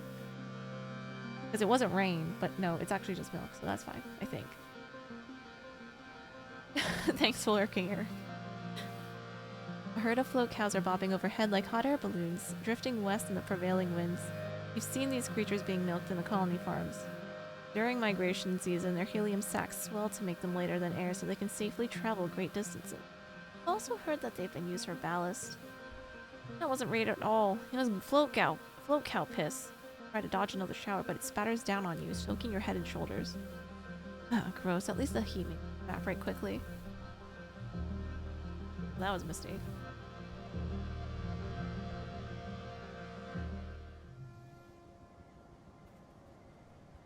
Not sparkly Pokemon. The sparkly items on the map. Yes.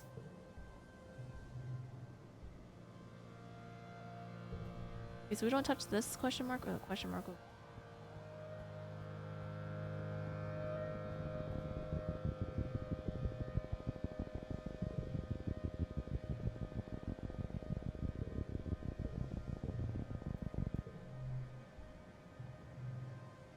You're trudging along when suddenly you're buffeted by a hot wind. No, like a very hot wind. Lethally hot. The ridges are already baking, but all of a sudden it feels like you're trapped in a nuclear reactor. Your skin dries out and your lips begin to crack. Your eyeballs feel like sandpaper. That don't sound right at all. Find the source. Take careful readings from a distance, triangulate them, and discover the source of the wind. A red sports ball-sized crystal emanator, hidden in a small crevice. Smash it. It doesn't shatter like crystal. It almost looks as if it could have been organic. Was it some kind of defensive barrier? Yet another mystery of bridges. Well, we didn't take it with us? What the heck?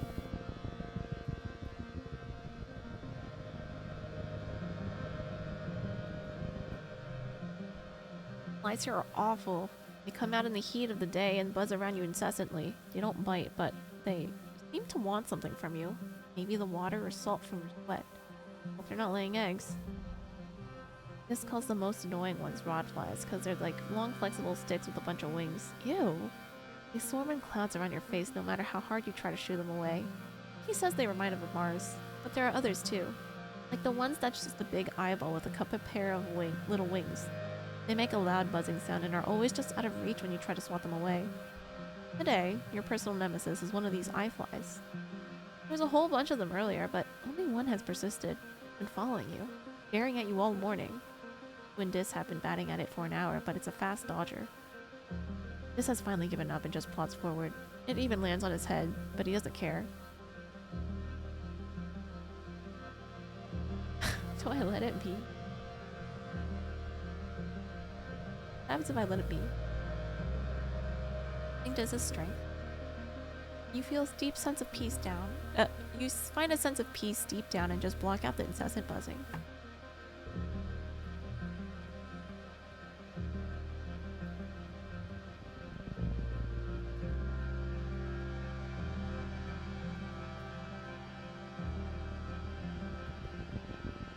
Going back to expedition. Yep. Outpost.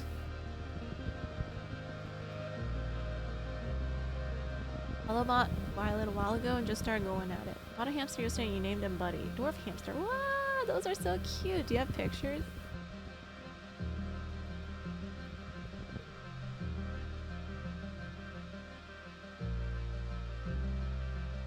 Oh wait, this is one of those will cover my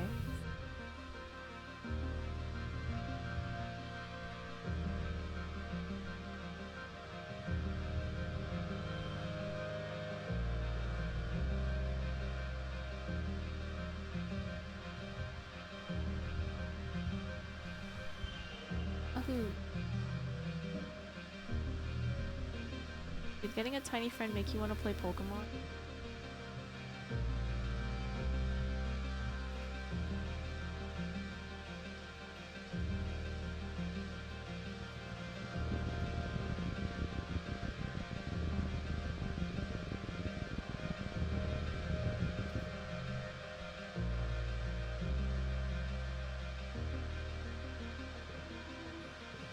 think this is my reflection?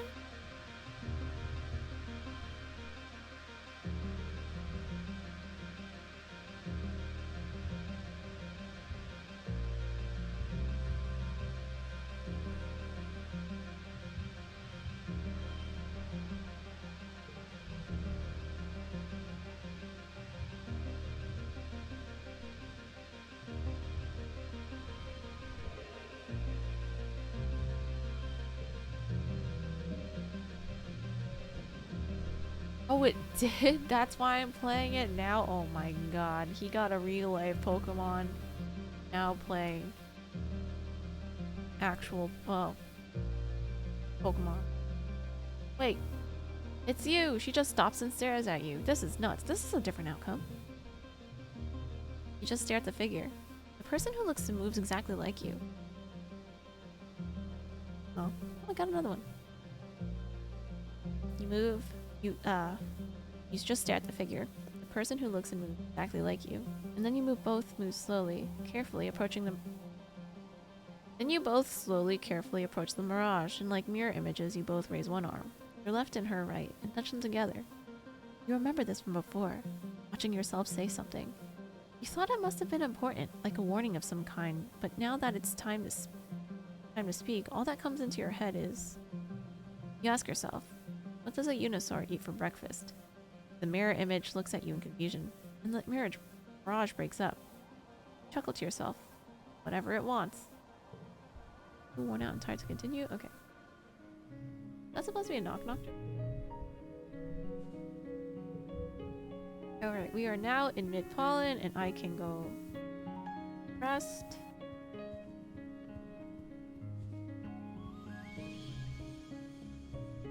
Relax in the park.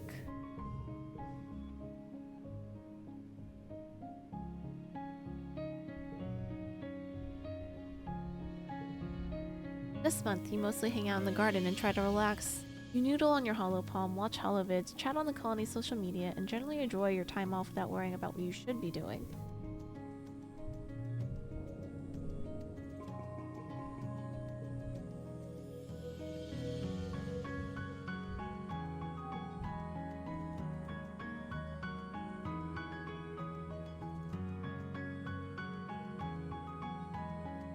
Amity.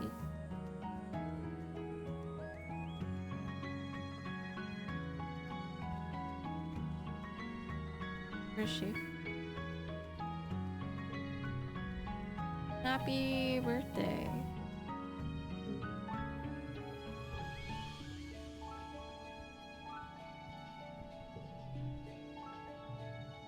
Download data for Sim. Sim asks for data on human culture, television, shows, movies, books, things like that. Unlimited access to Congruence's archives through your holopalm, but for Sim it'll be a little more complicated.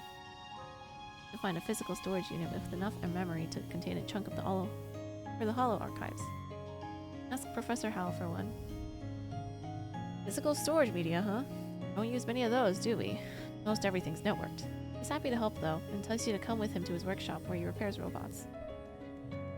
He starts rummaging around the desk, then another desk, and then a footlocker cabinet. He sticks his tongue through his teeth while he wiggles his arm all the way to the back of a set of drawers. What do you need him for anyway? Hollow palm on the fritz? Take a look for you. I can take a look for you. Why? You tell him you're going to back up some special photos and vids on it in case the holonet goes down. Al looks guilty at Congruence's monitor, which is currently dark. Yeah, I don't like to think about it, but the whole roll's gonna break down eventually. He says quietly. She can hear. Not for a long while yet, probably not until we've got grandbabies. But when she goes, no one's gonna know how to fix her. And I couldn't. Not ready to say goodbye yet, he continues. Not by a long shot. Which is why I keep the robots going too. Even the ones that were antiques when we left Earth. He hands you a tiny cylinder, the size of your pinky finger. Oh, here it is. You can plug it in here and copy whatever you need from the holonet onto it. I'll leave you to it. Start by carefully copying your very favorite videos and games. Then realize there's a ship ton more room on this tiny device. We've been several thousand more videos, as well as the entire contents of the school's Learningpedia. That should be enough for, well, a lifetime. pull out the unit and admire it. It has a tiny hollow projector at one end with a gesture sensor. Just like your holopop.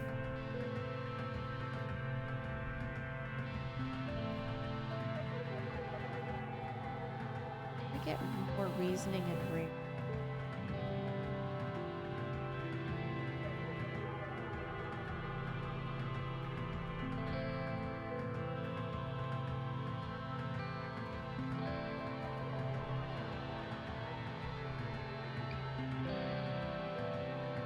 Organization and persuasion.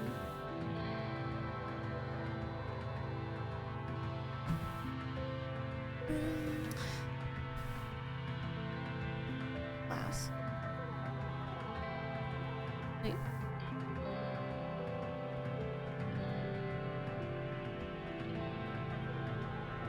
Anna, you should change the title. Say year 15 because it looks like you're broadcasting yourself to be 15 years old. Okay. You're 16. That's true. If I wasn't here, I think she means she's 15. But no, like, if you play... Okay, the only people who are browsing this category, I think, are people who are interested in playing, or people who've already played the game and know what it is. Paula should buy a hamster ball with a Pokeball design on it. That'd be cute. Wow, that would be cute. Crystals are hard. Yes.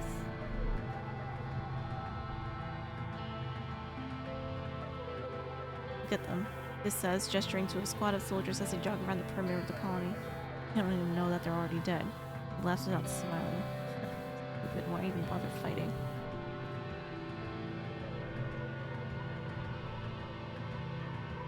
Oh wait, I was gonna look.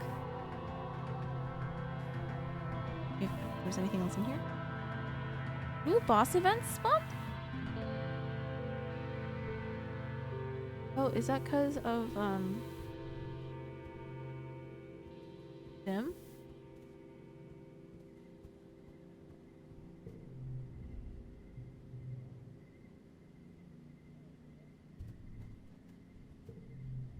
I don't get it, Cal says, leaning on the fence and looking out towards where you can both see the soldiers milling about the garrison.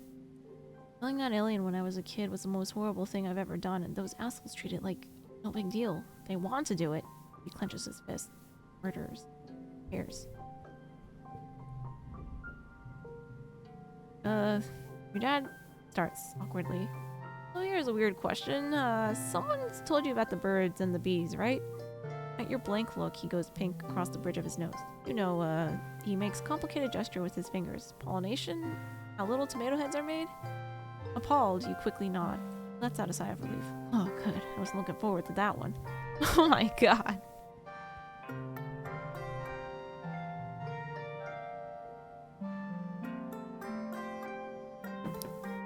Okay. Can I get raid friends if I have Nintendo Online? Yes. Only weirdos who would show up would be browsing the VTuber tag, Lamau.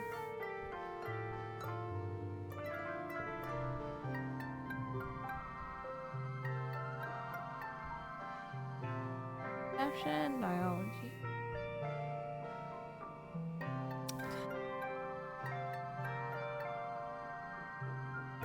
I have to give it to him now? New boss event spawned. Okay. Images. I feel like our dad cheated on our mom because Cal is his son.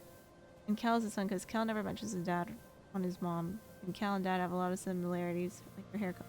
I mean, there is definitely polyamory. Because it keeps saying like moms and dads plural. Some of the kids were like partners.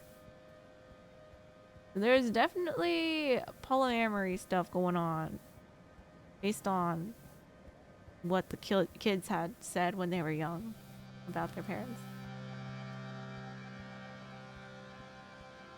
And I think we didn't come out of our mom because Aunt Anne said something weird, and so did our mom, saying that, you know, your family matters, not just the people that actually birthed you when That one time Aunt Anne came to bring our food to us. You bring what I asked? Here. I knew it. I dreamed about it last night in my vat. And your what? Wait, yes, but answer a question first. He sighs and crosses his arms, but from his gentle smile, you can tell he's amused by your little game. Okay, I'll answer exactly one question. What is it?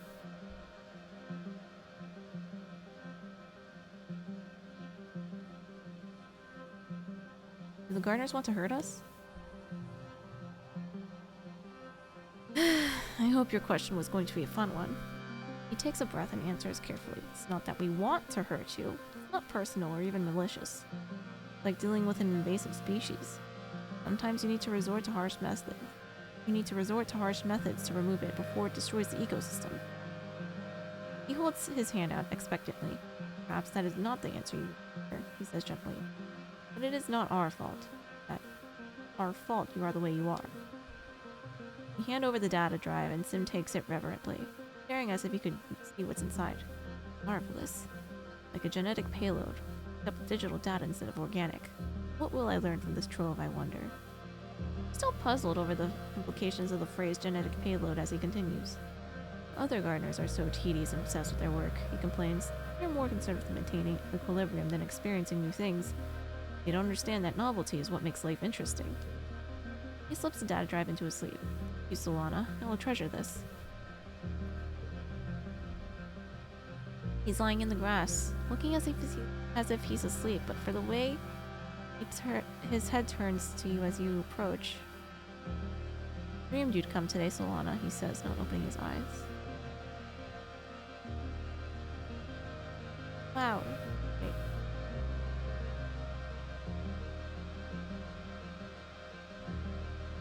A fruit.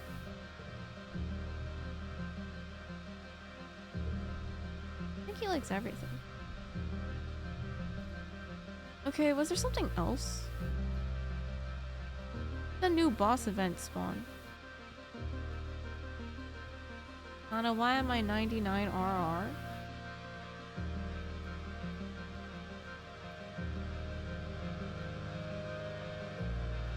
What? What's that?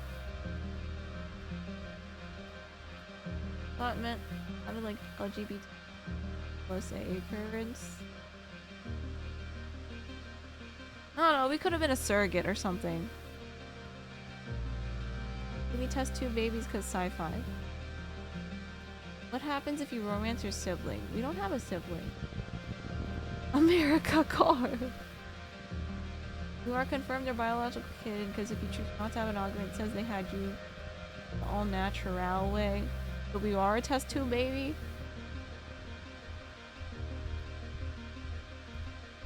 Wait, he doesn't take the stuff. Oh, Tang likes yellow flower too? Wow. Okay.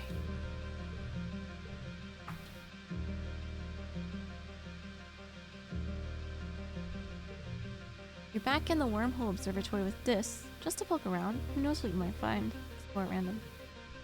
You bravely try all the elevators. Some are broken. One gets stuck for an hour and you think you're gonna die there. Then it chunks to life. Then you find the orrery. What's an orrery? The beautiful room under one of the smaller pyramids. The light from your hollow palm glimmers off the crystals in rainbow colors, dotting the walls and ceiling in familiar constellations. There's one huge crystal plate embedded in the wall, engraved with deep glyphs, convergent domain writing, I guess. Some kind of map? In the center is clearly a representation of the wormhole. Lines extend from the wormhole to the other places on the map, other points on the map, and many more glyphs you can't read. The crystal is cut up into shards, like it could move around, but it's still in dark. Probably has been for thousands of years. Might be Cal's sibling? Well, that'd be awkward if you romanced Cal, wouldn't it?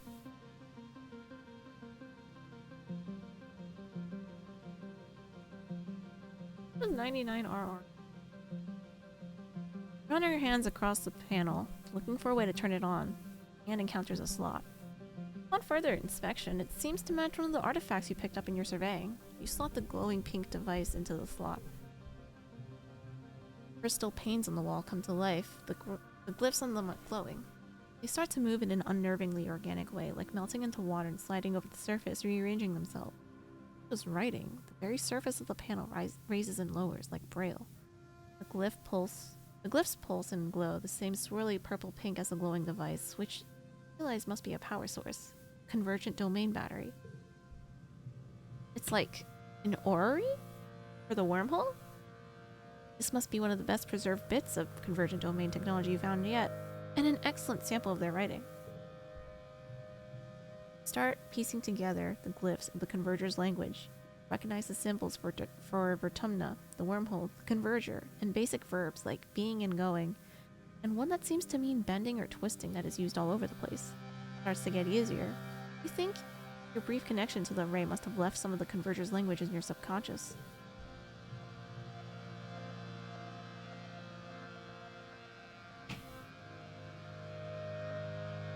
It's all so much to take in and it's getting late. Better bring all your recordings back and let Congruence and the rest of the archaeology team crunch away at it for a bit. You'll be thrilled. Guess that's it. Get a head massage from them and leave. Let me win.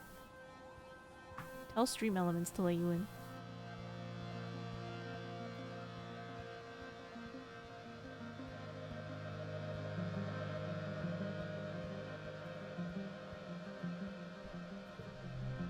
I think it's a miracle that I've been able to talk this long. Alright, we're gonna go back home.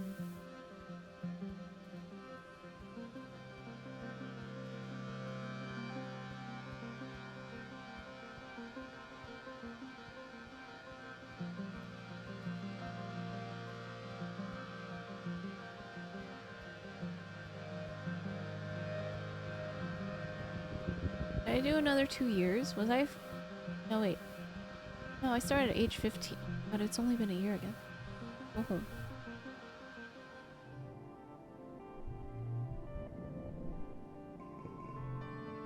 It's Vertumnalia! Everyone's in high spirits as you decorate the colony square. The great tables are piled high with food, groaning under the weight of heaps of roasted and steamed vegetables, barbecued meat, stews, carafes of mulled cider, and cakes dripping with frosting and sugarbug syrup. Gather in the colony square for the usual speeches. Takes the stage to fanfare. Applause. Hello, people of Vertumna, he exclaims over the din. Happy Vertumnalia. He takes a big theatrical breath. All that? That's the smell of victory. We humans have secured our hold on this planet, and it's now time to celebrate. Why does he have a boob window? Eat, drink, and be merry. The crowd cheers again. After the council members each give their annual reports, everyone starts clearing the square up for the Vertumnalia games. You feel the pulse of a new hollow message on your palm and open it up to read. Happy Vertumnalia, there's a present for you on the table. XOXO, your secret admirer. Rush over to the feast table and spot a wrapped present in among the roasted veggies. Oh, you have a secret admirer? You unwrap your present. It's a data band. You snap it on your wrist and boot it up to your hollow palm. Full of all your favorite songs, videos, shows, and games. A collection curated by someone who must really know you.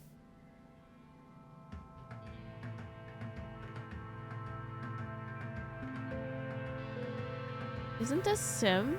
Since we gave him everything? Maybe? Snap it on your wrist and boot it up. Oh, okay. Now you'll always have your media with you, even if the net goes down, including all your favorite episodes of The Rise and Fall of Sanctuary Moon. Nice. There's the hollow palm for any hint as to who it could have made it, but you can't find anything. Enough to ask around, but later. The games are about to begin. You assemble with the other kids for the annual games. What do you choose this year?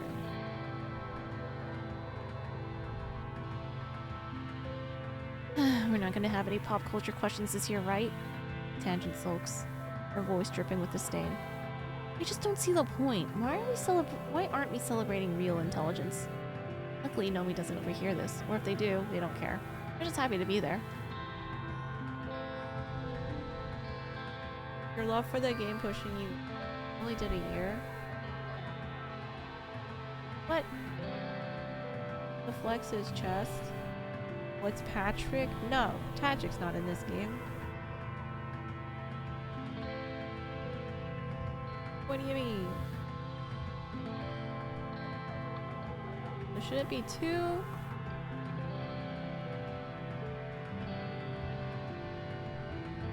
Be 5. Oh, that's a straight.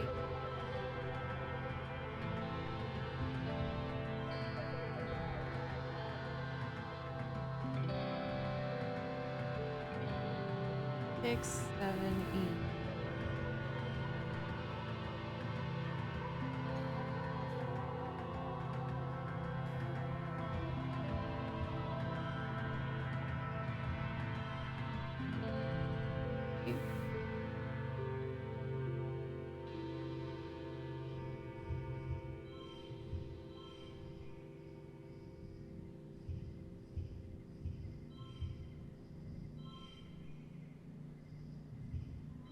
Yay!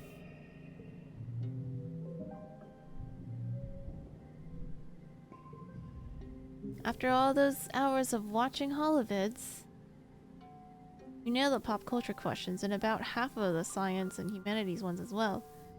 Nomi and Tangent are too specialized to beat you, Trivia Star.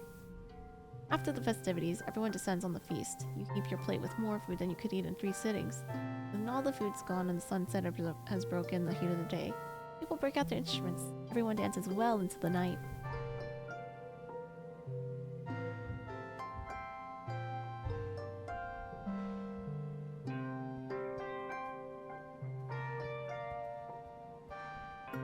Oh no, Coda! I'm about to end though!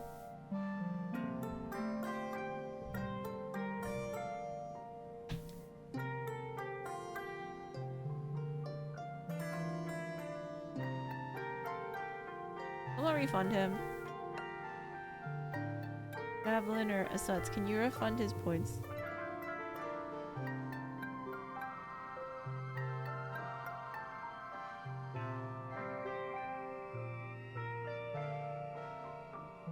No! Okay, yeah, I have to go eat early, or try to get my Eve schedule under control. Plus also I have to wake up early tomorrow again. Oh my god, why does everyone want to talk? It doesn't exist? Oh. Oh! Wait. Oh my god. I'm almost max friendship with her? Platonic friendship? Yes. God, it's so easy to level these people up. I'll do that next time. But yeah, I'm gonna end here. Thank you guys for hanging out with me and joining me on this very fun journey. We're each year 16 now. Very poggies. There's 4 more years.